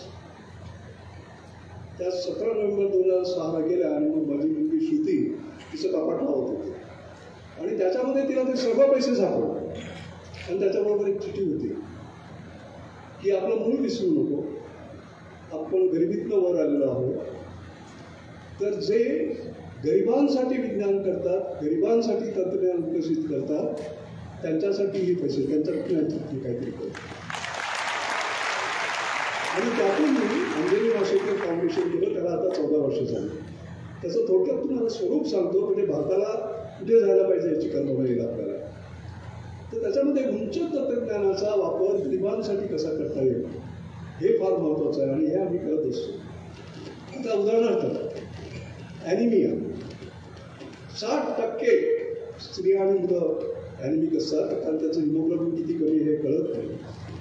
एक अवॉर्ड असं आहे, दुसरं तुम्ही असं बोट ठेवा, 30 सेकंदात तुम्हाला हिमोग्लोबिन कळतं. 10 आज 25 लाख स्क्रीन झालेले आहेत. आणि अनेक तुम्हाला सांगतो मी, आमच्या पुण्यामध्ये आम्ही काही हे केले, काही शाळांमध्ये हे केलं. तर एवढं ॲनिमिया आहे की आपलं रिडिंग हे नॉर्मली 13, 14, 15 असायला पाहिजे. 4 जर 4 असलं तर ब्रेन डेव्हलपमेंट कशी होणार. पण हे इतकं स्वस्त आहे आणि नुसतं हातवर ठेवू. दुसरं खोकला येतोय, कशामुळे कळत नाही. ब्रोंकायटिस आहे, TB आहे, काय कळत नाही. कळत. तर आपलं जे स्मार्टफोन आहे त्याच्यावर आर्टिफिशियल इंटेलिजन्सचा वापर करून आत्ताच अनिलजी म्हणाल की त्याचा चांगल्यासाठी वापर केला पाहिजे. हा चांगला वापर केलेला आहे. त्यानंतर तुम्हाला ओळखता येतं TB आहे काय हे आहे ते वगैरे नुसतं खोकायचं त्याच्यामध्ये. आता फरक बघा, फरक म्हणजे स्पायरोमीटरला 1.5 लाख लागतात, म्हणजे तुमच्याकडे फोन आहे म्हणजे काहीच नाही. स्पायरोमीटरला 30 ते 45 मिनिटं लागतात, तिथे नुसतं खोकावी करते. स्पायरोमीटरला 500 ते 1000 रुपये लागतात, तिथे 1 रुपये. आणि आज समजा ते ह्याच्यामध्ये देशामध्ये ते वापरलं गेलं. आता TB डायग्नॉसिस वगैरे होते. आणि दुसरी महत्त्वाची गोष्ट, तुम्ही खेड्यात असाल, खेड्यात खोका, पण शहरामध्ये कुठेतरी तुमचं डॉक्टर असेल तर ते पाहू शकते. कळलं का? तसं ब्रेस्ट कॅन्सर, कळलं का? नुसतं डेमोग्राफी अशी पेनफुल असते, रेडिएशन असतं, सगळं असतं. तर अशी एक डिव्हाइस केलेली आहे की नुसती तुम्ही स्तनावर फिरवा आणि तुम्हाला एका मिनिटात होतं. आज ती इमेज देशामध्ये गेलेली आहे फक्त 100 रुपये एका चाचणीसाठी. आणि अनेक ठिकाणी हे प्रयोग चाललेले आहेत. आता धुळ्यामध्ये आत्ताच मी प्रभू सावंतांना भेटलो होतो, त्यांनी 1 लाख चाचण्यांचा स्क्रीन केलं वगैरे वगैरे. तर ह्या ज्या सगळ्या टेक्नॉलॉजीज आहेत, आणखी अनेक आहेत. म्हणजे नुसतं खोका आणि कळलं, पहा आणि कळलं, बोट लावलं आणि कळलं, नॉन इन्व्हेसिव्ह कळलं काय. आणि सगळ्या आहे टेक्नॉलॉजीज आहेत. 10 देशात, 20 देशात, 30 देशात, 40 देशात, 50 देशात केलेली आहे. ही भारताची ताकद. Make in India for the world आपण आणि याचा अर्थ केवळ भारत वाचणार नाही, त्याच्यामुळे संबंध जग वाचणार आहे. पुन्हा एकदा मला हा पुरस्कार देऊन माझ्यावरची जबाबदारी तुम्ही आणखी वाढवलेली आहे. कारण मामासाहेब जगाळे म्हणजे दैवत होतं. त्यांचा कुठेतरी माझ्या पाठीवर मला आशीर्वाद मिळाला आहे. आत्ताच माझं 82 जन्म संपून 83 लागलेलं आहे. पण पुढची ही वाटचाल करण्याची ताकद त्यांनी मला आज दिलेली आहे, आपण सर्वांनी आपल्याला दिलेली आहे. म्हणून आपले धन्यवाद मागतो. नमस्कार. हा पुरस्कार ज्यांना प्रदान केला असे डॉक्टर रघुनाथजी माशेलकर सर. प्रत्येकाला प्रेरित करणारं आणि प्रत्येकाला आदर्शवत वाटावं असं कार्यकर्तृत्व त्यांच्या रूपानं आणि त्यांच्या मनोगतातून आपण सर्वांनी या ठिकाणी अनुभवलं. सन्माननीय माशेलकर सरांना मी पुन्हा एकदा शुभेच्छा देते, त्यांचे आभार व्यक्त करते. आणि यानंतर आजच्या या कार्यक्रमाच्या अध्यक्षस्थानी उपस्थित असलेले राजस्थानच्या 45वे असे महामहिम राज्यपाल असलेले सन्माननीय हरिभाऊ बागडे साहेब या कार्यक्रमाचं अध्यक्ष समारोप या ठिकाणी करतात. त्यांना मी विनंती करते आपण उपस्थितांना संबोधित करावं. आपलं मार्गदर्शन या श्री शिवाजी शिक्षण प्रसारक मंडळाला करावं. राजस्थानचे 45वे महामहिम राज्यपाल आदरणीय हरिभाऊ बागडे साहेब उपस्थितांना संबोधित करतायत. व्यासपीठावर उपस्थित असलेले आजचे सत्कारमूर्ती डॉक्टर अनिलजी काकोडकर, डॉक्टर रघुनाथजी माशेलकर, माजी आमदार राजेंद्र रावजी, डॉक्टर BY यादवजी, नंदनजी जगदाळेजी, प्रकाश पाटील, सोबत आलेले दामोन्ना नौकुते, निवृत्ती गावंडे आणि आपण मोठ्या संख्येने या ठिकाणी उपस्थित झाला सर्व बंधू आणि भगिनी. जगदाळे मामांचं एकूण त्यांच्या शाळेचं मी 50-55 वर्षापूर्वीच ऐकलेलं होतं. तेव्हा इथं आलं होतं सुरुवातीला त्यावेळेला. आणि त्यांच्या प्रयत्नांनी या ठिकाणी त्यावेळेचा चांगला विस्तार झालेला होता. माझी काही त्यावेळेला त्यांची भेट झाली नाही, परंतु मी ते त्यांचं ऐकलेलं होतं.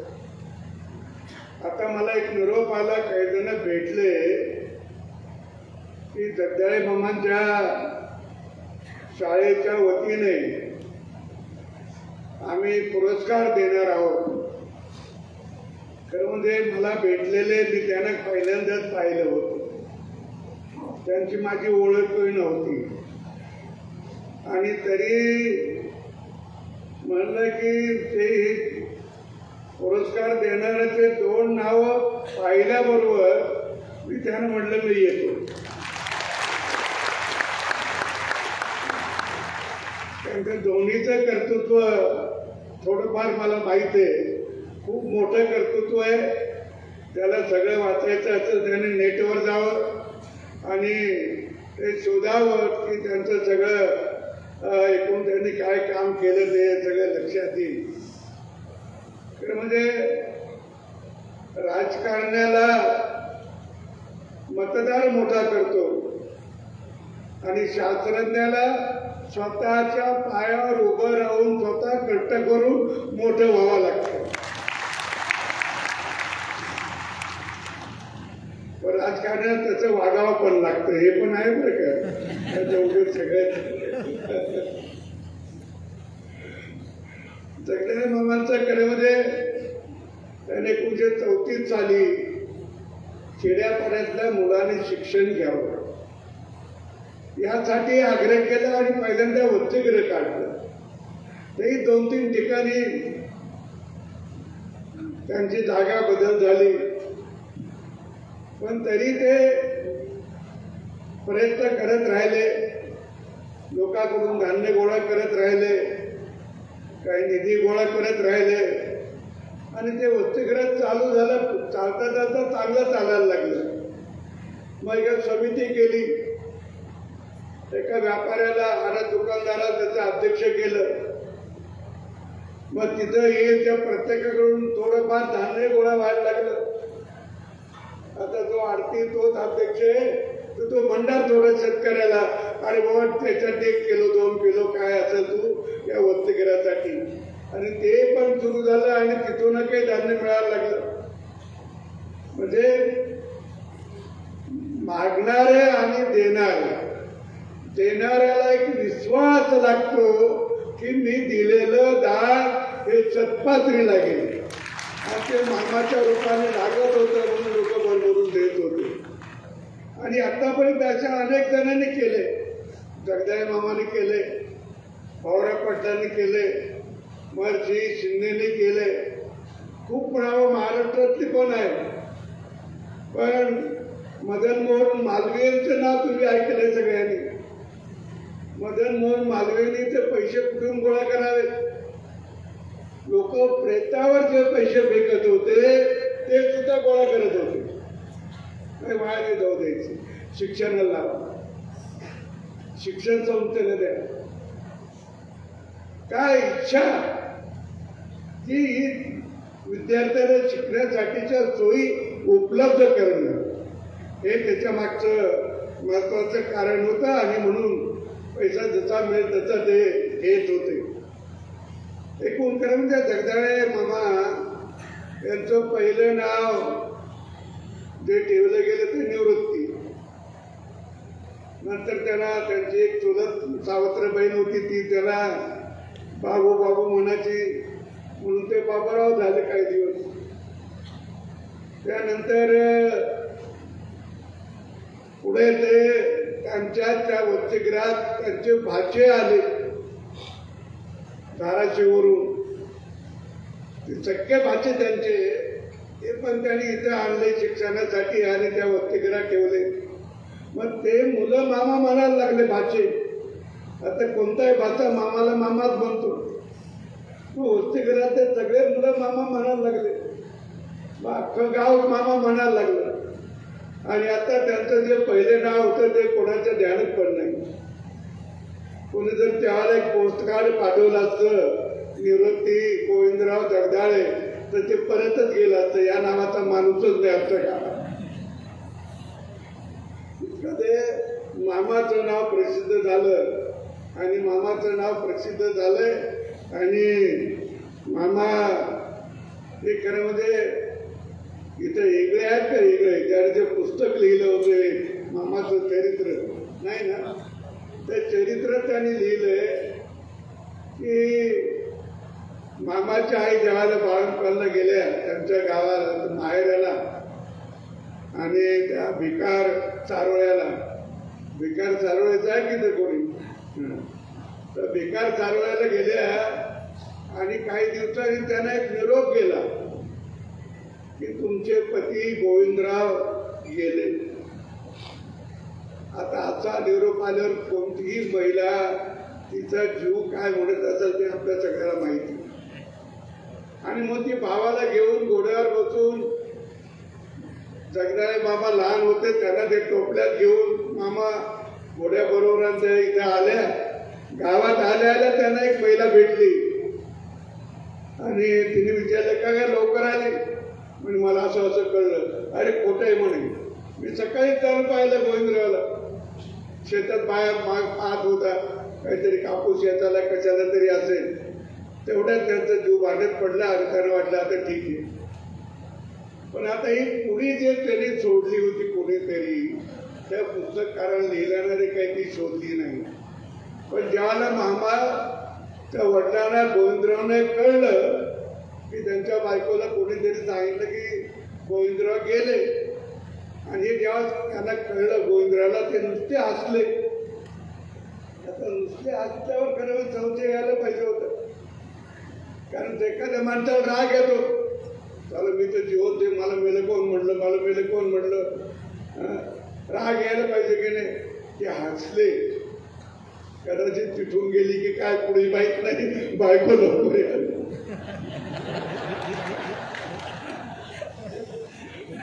पण त्या पुस्तकवाल्याने ते लिहिलं नाही जाऊ. तर आता मामाचं सगळं लक्ष असं होतं की शेतकरी, कामकरी आणि ज्ञानकरी हे तीन त्यांनी प्रमुख गावातले निवडले होते. म्हणजे शेतात काम करणारा शेतकरी, कष्ट करणार जो कामगार असेल, तो रोजदार असेल, तो महिनदार असेल, तो चालदार असेल, गरीब असला गरीब, आणि ज्ञानकरीमध्ये ज्ञान देणारा शिक्षक. या तिघांनी जर विचार केला तर गाव चांगलं होईल, शिक्षण चांगलं होईल असं मला म्हणतो. हे खरंय. आजही जर गावाचा तलाठी, गावाचा ग्रामसेवक आणि गावाच्या शिक्षकांनी एकत्रित बसून काय विचार केला गावचा, तर निश्चित त्या गावचं भलं झाल्याशिवाय राहत नाही. पण या तिघाच्या मनात येईल असं वाटत नाही. काय आपलं कामच नाही ते. अरे समाजाचं काम करणे प्रत्येकाची जबाबदारी. समाजाचं काम झालं पाहिजे, आणि समाज सुधारायचा असेल तर अनेकांनी त्याच्यात हातभार लावला पाहिजे. आणि आजही आवश्यकता आहे. गावामध्ये आपण आपलं सगळ्यांना माहिती, आपण सगळे खेडेगावात राहतो, मी राहतो, काय परिस्थिती गावात नाही. शिक्षण तर झालं, पण काही आदर आहे गावात. मोठ्या माणसाबद्दल काही प्रेम आहे. वयस्कर लोकांना कोणी आदराने बोलवतं का? तुमच्याकडे असेल तर माहिती बा आम्हाला. नाही ना, तुम्ही आम्ही सारखेच आहोत. आता ही अवस्था का आली? जर शिक्षण दिलं, 10वी पर्यंत शिकला, 12वी पर्यंत शिकला, ग्रॅज्युएट झाला, तर त्याला वडील माणसाचा आदर केला पाहिजे, किंवा मान सन्मानाने हाक मारली पाहिजे. एवढं पण कळत नाही. याचं वय एवढं, समोरच्याला मोठा माणूस तरी नावाने हाक मारतो. हे का झालं? हे तुमचं शिक्षण जे आहे त्या शिक्षणातून घडायला पाहिजे होतं, ते घडलं गेलं नाही. आणि म्हणून विनोबाजी भावे मोठे राष्ट्रसंत होऊन गेले. विनोबा भावे त्यांनी असं म्हणलंय की, त्याने म्हणलं की ज्या दिवशी 15 ऑगस्टला तो इंग्रजाचा झेंडा उतरला आणि भारताचा झेंडा आपण चढवला, त्याच दिवशी आपली शिक्षण पद्धती बदलायला पाहिजे होती. शिक्षण पद्धती बदलायला पाहिजे होती, बदलली नाही. आणि त्यामुळे ती शिक्षण पद्धती ती आला की त्याला शिकवा, बाकी काही नाही. त्याला लिहिता वाचता येणं हे शिक्षण झालंय. लिहिता वाचता आलं, परीक्षेत चांगला पास झालं की झालं शिक्षण. आपण त्याला समाजात वावरायचंय, त्याला समाजात राहायचंय, त्याला या देशात राहायचं, त्या देशाच्या भूमीशी त्याचं काय मत आहे, त्या देशाच्या सगळ्या परिस्थितीशी त्याचं काय मत आहे, हे त्याला शिकवायलाच पाहिजे. आणि म्हणून ते विनोबाजी म्हणले ते खरं आहे. आपली शिक्षण पद्धती ही इंग्रजाची शिक्षण पद्धती होती, आणि त्यामुळे आता आपल्याला त्या संबंधी हे सुरू झालं. जगदाळे मामांनी ज्या काही शाळा सुरू केल्या त्याच्यामध्ये त्यांनी भावरा पाटलाला बोलवलं होतं आणि भावरा पाटलाने मला एकदा गाडगे बाबाला बोलवलं त्यांच्या शाळेच्या भूलभूताला, गाडगे बाबाला.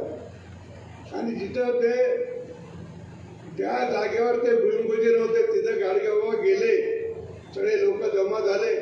आता कुदळ मारायची एवढ्याच गाडगे बाबाने अंगातले कपडे काढून टाकले आणि त्या जमिनीवर लोळले.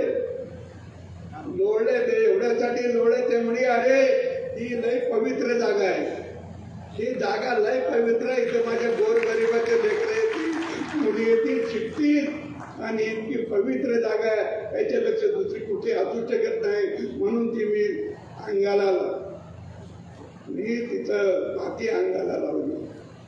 म्हणजे शिक्षणाबद्दल किती प्रेम ते तर आणखी म्हणायचे कीर्तनातून, तू बायकोला लुगडं कमी दामाचं घे, घरात थाळ असेल परत असेल तर ती वीक, खापराच्या भांड्यात जेव, परंतु मुलाबाळाला शिकव. आता इतकं ते सांगत होते तरी त्यावेळेला सगळ्याच्या डोक्यात आला असेल असं नाही. पण त्या शिक्षणाच्या बद्दलची काही भावना आपल्या महाराष्ट्रात अनेक जणांची होती. त्यासाठी त्याने जो प्रयत्न केला, अनेक मनाने मामाने वगैरे सगळा खूप मोठ्या मनाने प्रयत्न केला. मामाने एक जागा घेतली त्या मंदिराची आणि तिथे एक विहीर खोदली आणि ती विहीर खोदली त्यावेळेला ती मुलांनी श्रमदान केला आणि त्या श्रमदानातून विहीर झाली आणि त्या विहिरीला पाणी पण लागलं. एवढे सगळे पोरं खुश झाले, मामा खुश झाले मुलाच्या श्रमदानाने. आता त्यावेळेची मुलं जी शाळेत येत होती ना त्याची अशी बारीक नव्हती मुलं, चांगली जर टाकत होती. त्यामुळे त्यांना शेतात काम करणं माहीत असलं, त्यांना सगळं करायचं माहीत असं.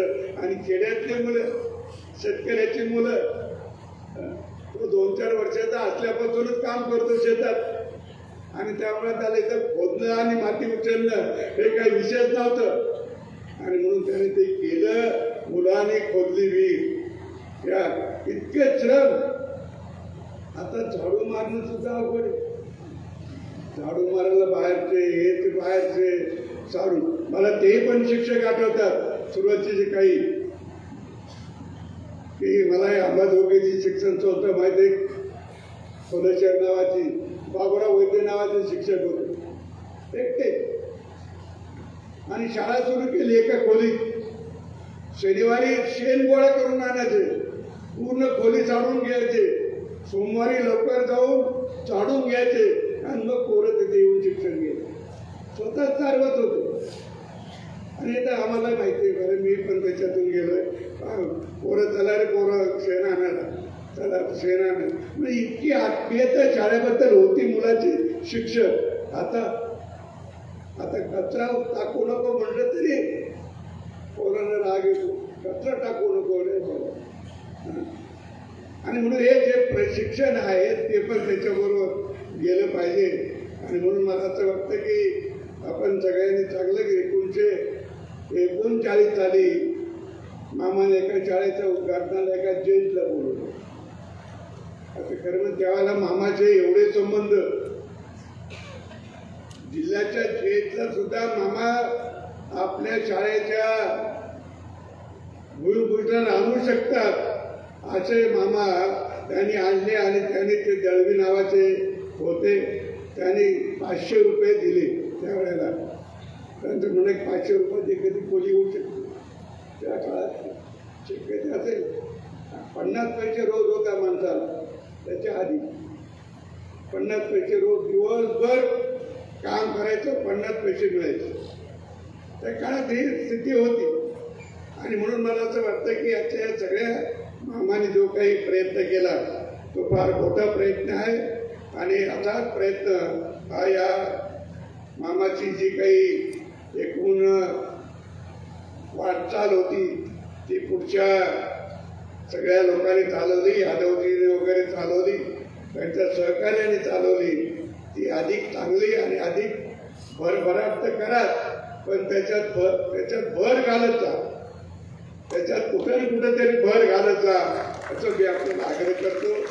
आज ज्यांना आपण पुरस्कार दिलाय ते शास्त्रज्ञ अनिलजी काकोडकर हे तर आता ते मुंबईमध्ये रुपारेल कॉलेजमध्ये शिकलेत, ते यंत्रशास्त्री इंजिनियर होते आहेत आणि मुंबई विद्यापीठातूनच त्यांनी 63 साली भामा संशोधन केंद्रामध्ये 63-64ला ते रुजू पण झाले होते.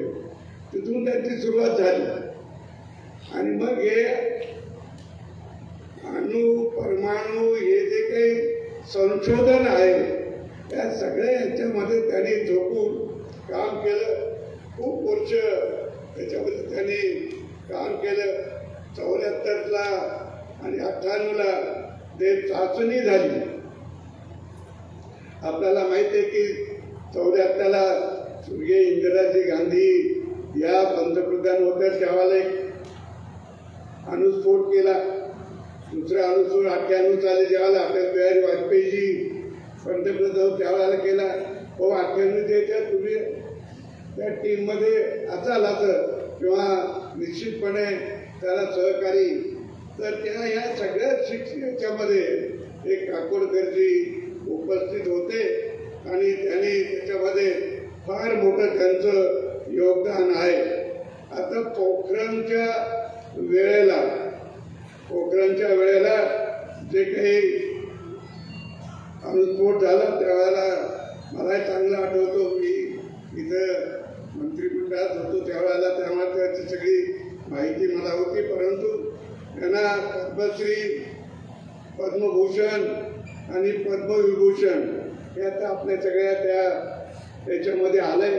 त्यामुळे बरेच आपण त्यांना जे ताम्रपट देतोय आपण त्याच्यामध्ये सगळ्या गोष्टी आल्या.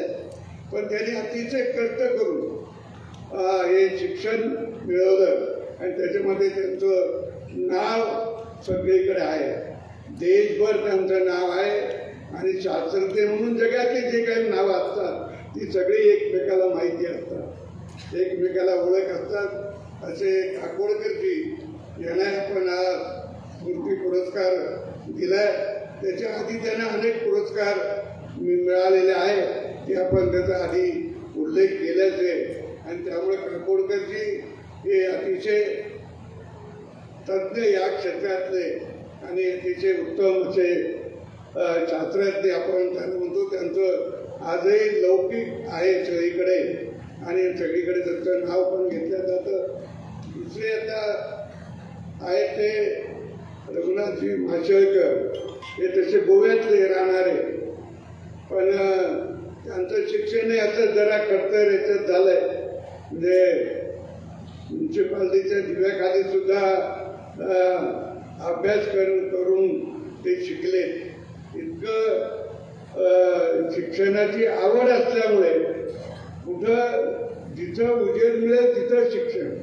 म्हणजे आता परवा एक बातमी आली होती पेपरला, मी इकडं वाचली की नाही माहीत नाही, एक मुलगी काहीतरी बसनजोग्याची मुलगी, बसनजोगी स्मशानात जो लाकडं पुरवतो आणि सावरासावरी करतो त्याची मुलगी, तर तिथंही ती मॅट्रिकला चांगली पास झाल्याबद्दल पेपरला बातमी आली होती आणि ती त्या स्मशानच्या आपण जो अग्नी देतो त्या उजेडातही ती अभ्यास करायची. बघ आता मला नवल वाटतं काही काहीच्या मुलांचं. आणि ज्याला सोयी आहे त्यांची अवस्था वाईट आहे, ज्यांना सोयी नाही, गैरसोयी आहे ते मात्र चांगलं अभ्यास करतात. हे पण एकदा आपण पाहिलं पाहिजे. आणि माशेलकरची तर एका औद्योगिक संशोधन महामंडळ आहे, त्याचे पण माजी अध्यक्ष आहेत. त्याचबरोबर CSIRचे 28,000 लोक काम करत होते, त्याच्यात ते एक होते देशभर जागोजागी प्रयोगशाळा ज्या बसवल्या ते त्यांच्याच काळामध्ये झालंय. आणि फेलो रॉयल सोसायटी तसंच आणि महामंडळाने सांगितलं त्यांनाही पद्मश्री, पद्मभूषण, पद्मविभूषण असं त्यांनाही केंद्राने पुरस्कार देऊन त्यांचाही गौरव केला. त्याचबरोबर शिवाजीराव भोसले प्राचार्य स्फूर्ती पुरस्कार 2013 त्यांना मिळाला. ज्ञान विज्ञान महर्षी पुरस्कार त्यांना 2018 मिळाला. आणि सगळ्यात वैशिष्ट्य हे त्यांचं की अमेरिका हळदीचं पेटंट घेत होतं, हळदीचं. आणि हळदीचं पेटंट घेताना ते वर्तमानपत्रात आलं, त्यांनी वाचलं, त्यानंतर त्यांच्या लक्षात आलं की हळद हे भारतीय लोक आयुर्वेदाचं औषध म्हणून हजारो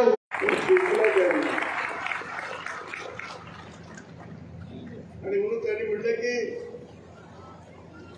दूरगामी फायदा झाला आपला तो असा की आपल्या पारंपरिक ज्ञानाची किंमत, आपल्या पारंपरिक ज्ञानाची किंमत आपल्याला आणि साऱ्या जगाला कळली. अमेरिकेसारख्या बलाढ्य राष्ट्राला भारतीय ज्ञानाचे महत्त्व कळले आणि आपण दुसऱ्याच ज्ञानावर आपला हक्क सांगायचा नाही हा धडाही त्याला मिळाला. आणि म्हणून आपलं जे ज्ञान आहे हे आगाध आहे, आगाध.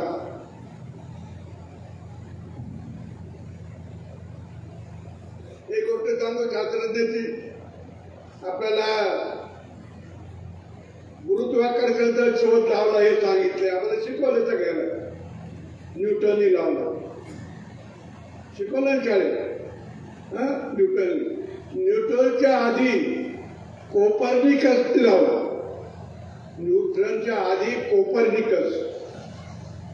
आणि परंतु त्याला तिथल्या लोकांनी बंदिस्त केलं आणि त्याला जाळलं. कोपर्निकस दिल्लीच्या एका रस्त्याला त्याचं नाव पडलं. तर त्याच्या आधी भारतीय शास्त्रात आहे. ऋग्वेदात त्याचा उल्लेख आहे, यजुर्वेदात त्याचा उल्लेख आहे. जे भास्कराचार्य होते त्यांनी शून्याचा शोध लावला, त्यांनी लीलावती ग्रंथ लिहिला. लीलावती भास्कराचार्याची मुलगी, त्याचा उल्लेख आहे. भास्कराचार्याच्या मुलीने त्यांना विचारलं होतं की बाबा तुम्ही असं म्हणता की सूर्य स्थिर आहे आणि पृथ्वी त्याच्या भोवती फिरते, चंद्र पृथ्वीच्या भोवती फिरतो, म्हणजे खाली पडत का नाही. तर भास्कराचार्यांनी उत्तर दिलं होतं हे ते एकमेकाला आकर्षण करतात, एकमेकाला खिचतात म्हणून ते पडत नाही, एकमेकाला आकर्षण करतात. आणि हे त्यांनी लिहिलं 1150 साली. 1150ला न्यूटनने शोध लावला 1500 काहीला, 1500 का 1600ला. त्याच्या आधी खूप आहे आपलं ज्ञान. म्हणजे तुकाराम महाराज म्हणतात ना, तुझं आहे तुझं पाशी परी तू ते विसरलाच. आपण विसरलोय आपलं ज्ञान. हा त्याच्या आधी लागलेला आपल्याकडे आहे शोधा. भास्कराचार्याचा लीलावती भास्कराचार्य काकोडकर साहेब मला आता मी तिकडे राजस्थानला गेल्यावर एक मुंबईचे घरचं भेटायला आले.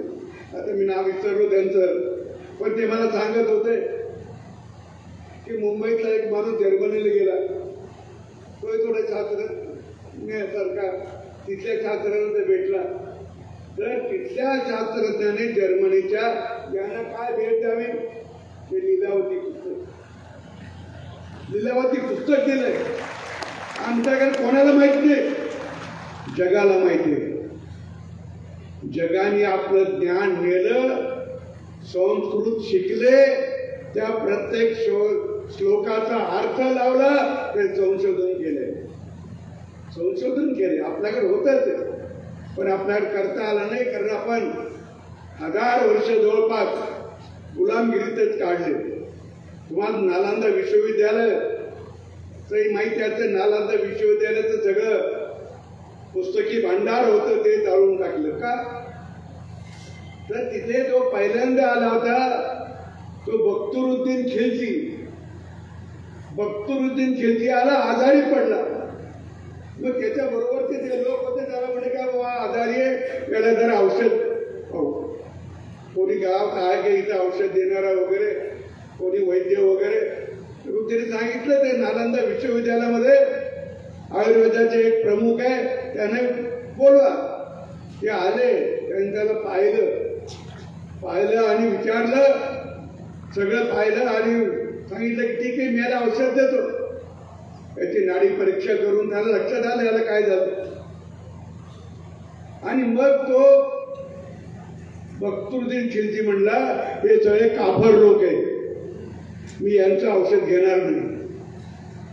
काफराचं औषध मला नको. पण त्याच्या बरोबर जे खिलजीच्या बरोबर होते ते या वैद्याला हातपाय पडायला लागले. काही करा बाबा द्या औषध, काही करा औषध द्या, तुम्ही काही युक्ती करा. तर मी देतो. तो कुराण पढतो का म्हणे, हा म्हणे रोज कुराण पढतो. म्हणजे मी कुराण पढत असेल तर मी तुम्हाला एक पावडर देतो, भस्म देतो, ते तुम्ही त्या कुराणाच्या पुस्तकात लावत जा, रोज लावून ठेवत जा. आणि मग त्याला एक सवय होती, कुराणाचं पान उलटायचं असेल तर जिभेला बोट लावायचं, पान उलटायचं, जिभेला बोट लावायचं, पान उलटायचं. ते आजही करतोय आपण, नवीन काय आज आहे ही सवय अनेकाला. आणि असं करता करता ते जिभीचं बोट पाण्यात लागायचं, पानाचं औषध पोटाला लागायचं, ते परत जिभीला लागायचं, त्याच्या पोटात गेले, हळूहळू तो बरा झाला. तो बरा झाला म्हणल्यावर मग त्याला कळलं की हे औषध आपल्याला मिळालं होतं म्हणून आपण बरे झालो. मग त्याने सांगितलं एक कापराची विद्या आहे, आपल्या देशात नाही, इतकं ज्ञान आपल्या देशात नाही, हे ठेवायचंच नाही, ते जाळून टाकलं. आणि मग ते ग्रंथालय जाळलं. 3 महिने ग्रंथालय जळत होतं, 3 महिने. हा इतिहास आहे, सगळ्याला माहिती. आता नव्याने नालंदा उभं राहावं म्हणून सरकार, केंद्र सरकार प्रयत्न करत आहे. अगदी पहिल्यासारखं होईल की नाही सांगता येत नाही, पण आपल्या देशातलं एक चांगलं आणखी विश्वविद्यालय निर्माण करायचा प्रयत्न आपल्या सरकारने चालू ठेवलाय, केंद्र सरकारने चालू ठेवला. की पूर्वीचं जसं होतं तसं करायचा प्रयत्न करा. त्याच्याशिवाय आपल्या लोकांना भरोसा द्यायचा नाही, आपल्या लोकांना भरोसा द्यायचा नाही. APJ अब्दुल कलाम साहेबाचं एक वाक्य आहे, त्यांनी काय म्हणलं, ते म्हणे की माझ्या कॅलेंडरमध्ये, माझ्या खोलीमध्ये एक कॅलेंडर आहे आणि अतिशय सुंदर असं ते चित्र आहे, निसर्गरम्य चित्र आहे. तर मला भेटायला आल्यानं ते पाहतात आणि म्हणतात फार चांगलं आहे. ते छापलं होतं जर्मनीने ते चित्र, आणि चित्र जर्मनी छापलं तर जर्मनीचं कौतुक. ते म्हणायचं नाही आपल्या देशाचं आहे, त्या विश्वास बसायचा नाही. पण त्या कॅलेंडरच्या खाली एक वाक्य होतं की भारतीय संशोधकांनी हे चित्र काढलेलं आहे, त्यांनी फोटोग्राफ काढले म्हणून ते आम्ही मोठं करून छापलं. पण ते चित्र आपल्या लोकांनी काढलेलं होतं. आपले लोक जे करतील त्याच्यावर आपला विश्वासच राहत नाही, दुसऱ्यानं सांगितलं तर विश्वास बसतो.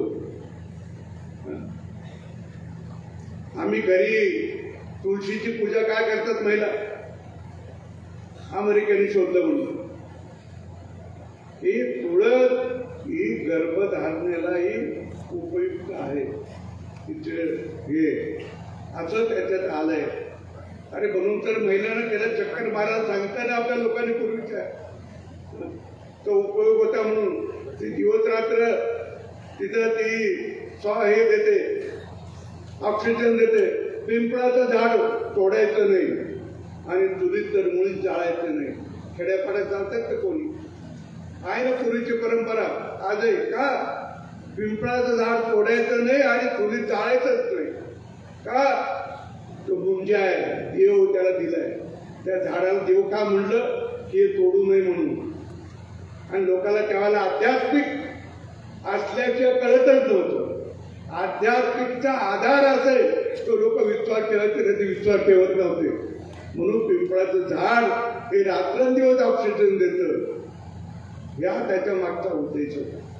अनेक गोष्टी आपल्याला सांगता येईल. यांच्याबरोबर काकोडकरची बरोबर आणि तुमच्या मासळकरांच्या बरोबर काम करणारे आणखी मला एक जण आठवतात, ते राजगोपाला चिदंबरम तुमच्या बरोबरच होते. चिदंबरम काकोडकरच्या बरोबर. तर हे चिदंबरम जे आहे ना, हे शास्त्रज्ञ होते. त्यांच्या मुलीचं लग्न होतं, बाहेर लग्न चालू आहे,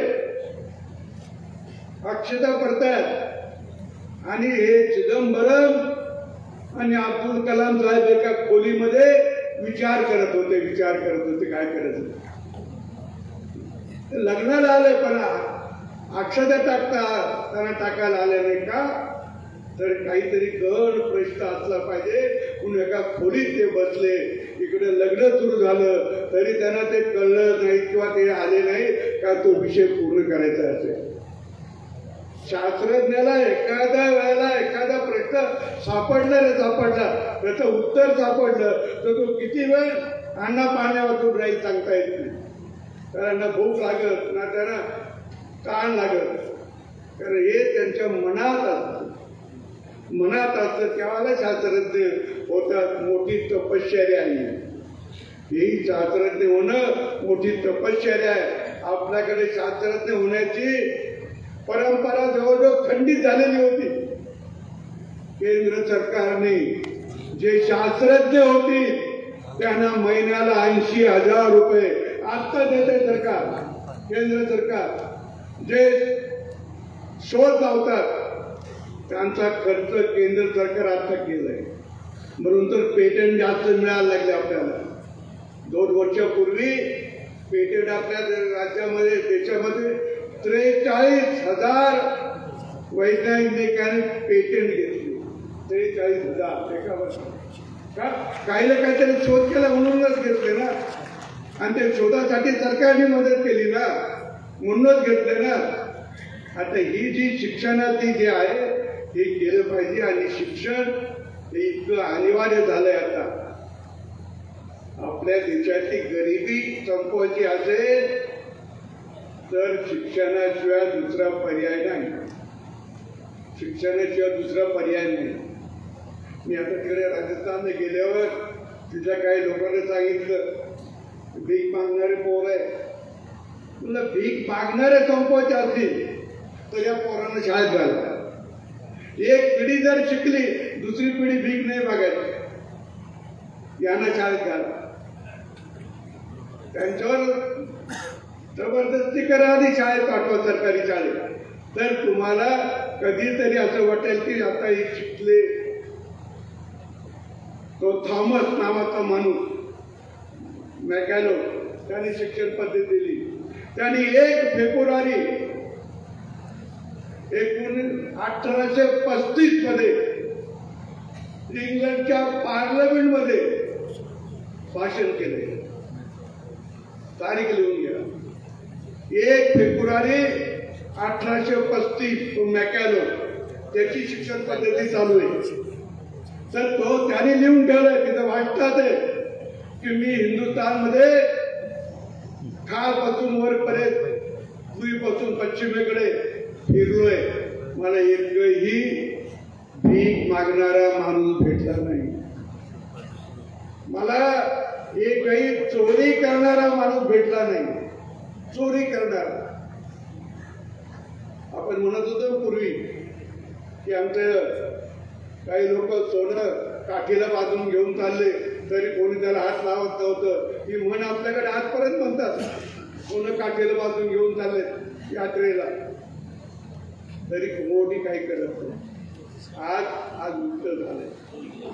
कशामुळे तर आपली शिक्षण पद्धती. आज मॅकॅलो हा म्हणला हिंदुस्थानला आपल्या ताबूत ठेवायचं असेल, तिथं काळे इंग्रज निर्माण करायचे असतील, त्याचे शब्द आहे काळे इंग्रज निर्माण करायचे असतील तर त्याला आपली शिक्षण पद्धती द्या.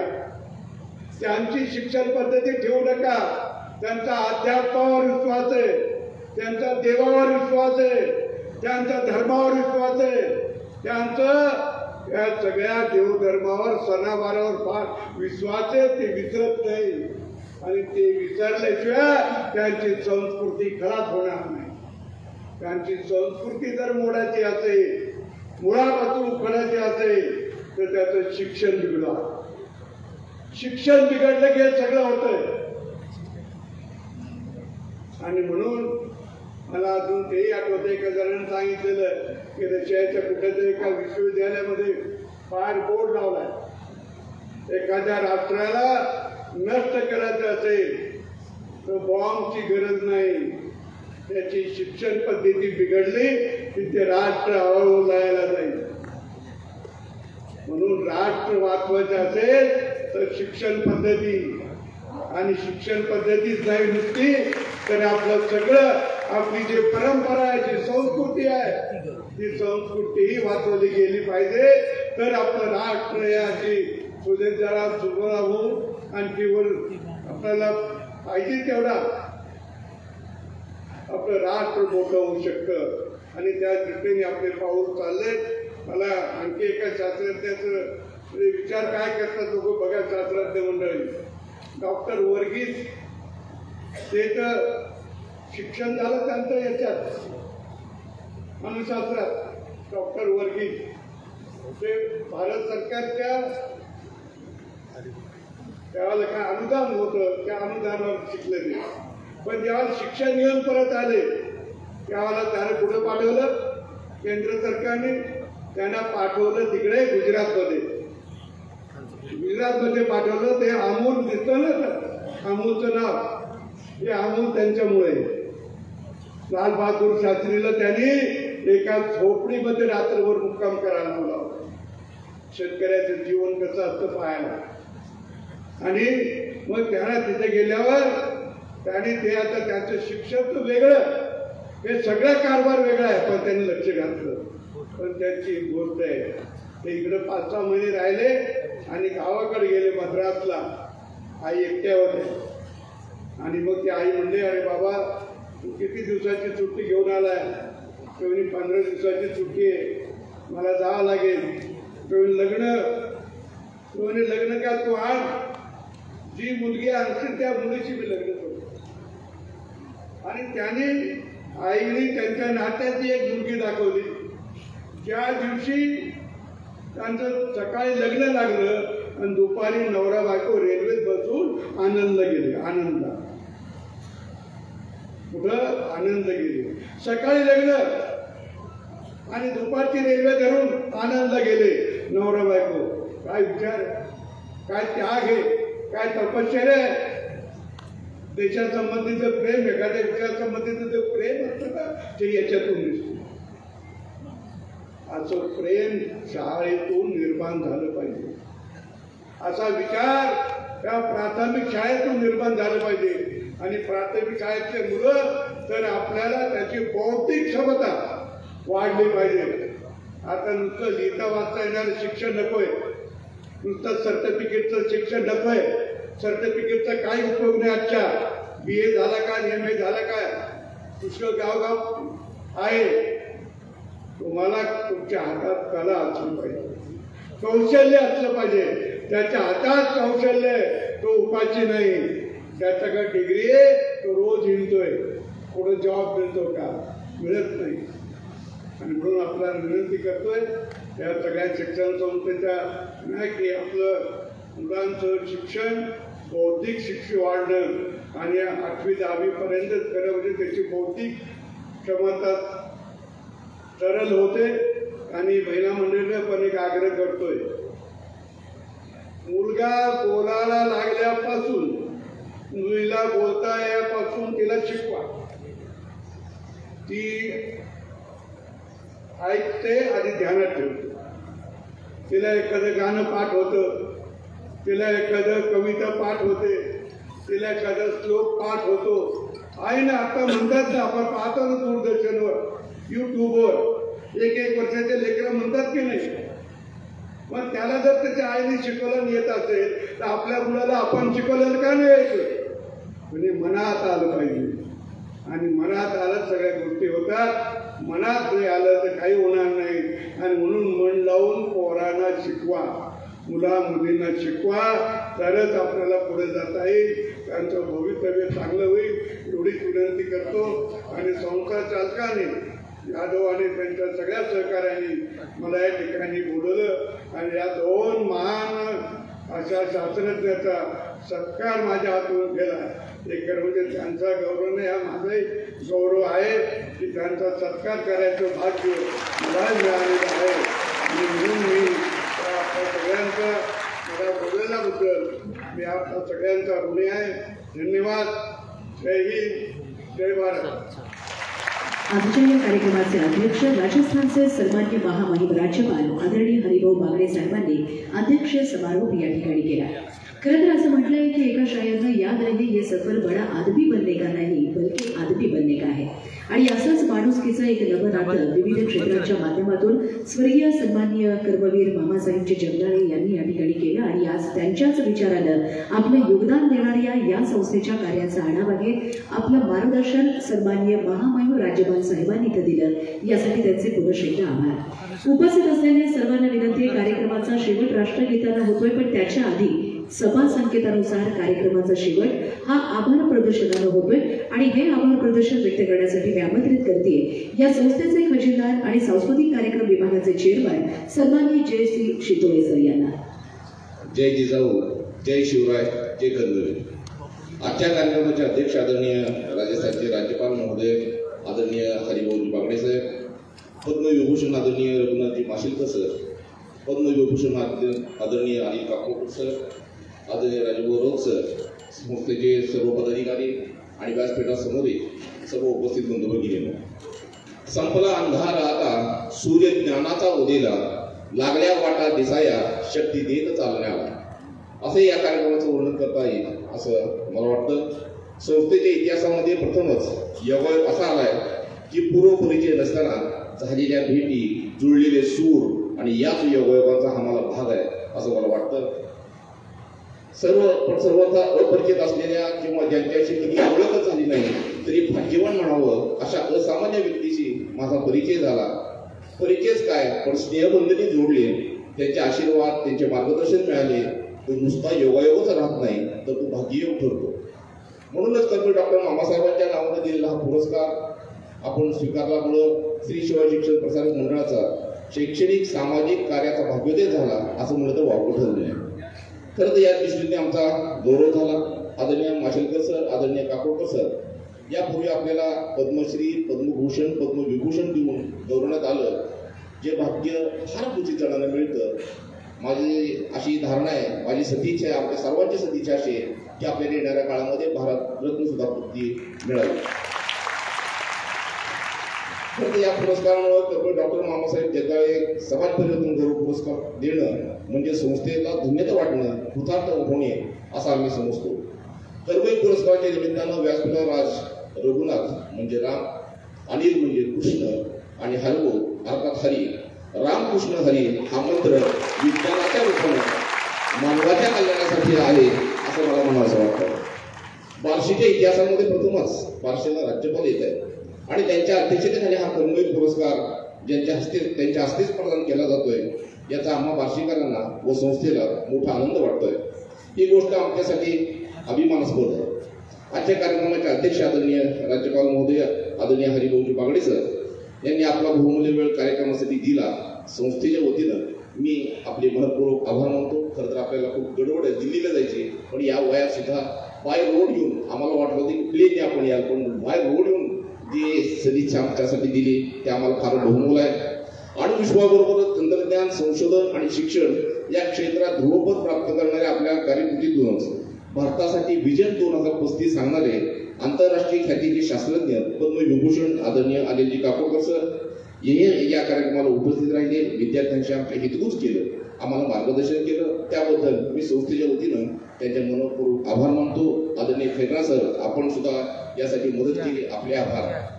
माणसाच्या कल्पनांच्या भरारीला क्षितिज नसतं, मानवी प्रयत्नांना शेवट नसतो असा संदेश देणारे आदरणीय आंतरराष्ट्रीय ख्यातीचे शास्त्रज्ञ आदरणीय पद्मविभूषण डॉक्टर रघुनाथजी पाशेकर सर, आपण दुर्मिळ वेळ आपल्यासाठी दिला, विद्यार्थ्यांची हितगुज केलं, कर्मवीर पुरस्कार स्वीकारला, त्याबद्दल संस्थेच्या वतीनं मी आपले मनपूर्वक आभार मानतो. आदरणीय सागर देशपांडे सर, आपले मी यासाठी आभार व्यक्त करतो.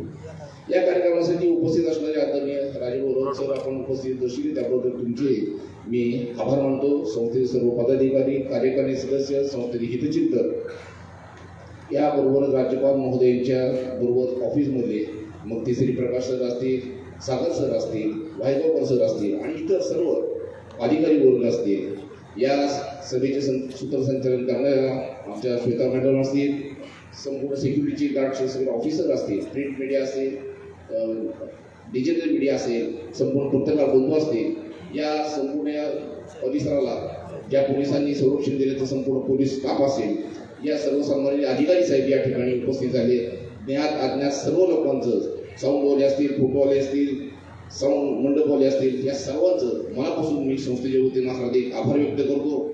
आणि जाताना दोन ओळी आपल्यासाठी किती 3 माणसं इथे उपस्थित आहेत. साधी राणी उच्च विचारसरणी, साधी राणी उच्च विचारसरणी, ज्यांनी केली नव्या युगाची पेरणी, झाली धन्य ही धरणी, झाली धन्य ही धरणी. कार्यक्रमाचं अध्यक्षीच्या परवानगी हा कार्यक्रम इथं संपला जाहीर करतो. धन्यवाद. हा कार्यक्रम जरी इथं संपलेला असला तरी सर्वांना विनंती, राष्ट्रगीतानं कार्यक्रमाची सांगता होणार आहे. सर्वांनी राष्ट्रगीताच्या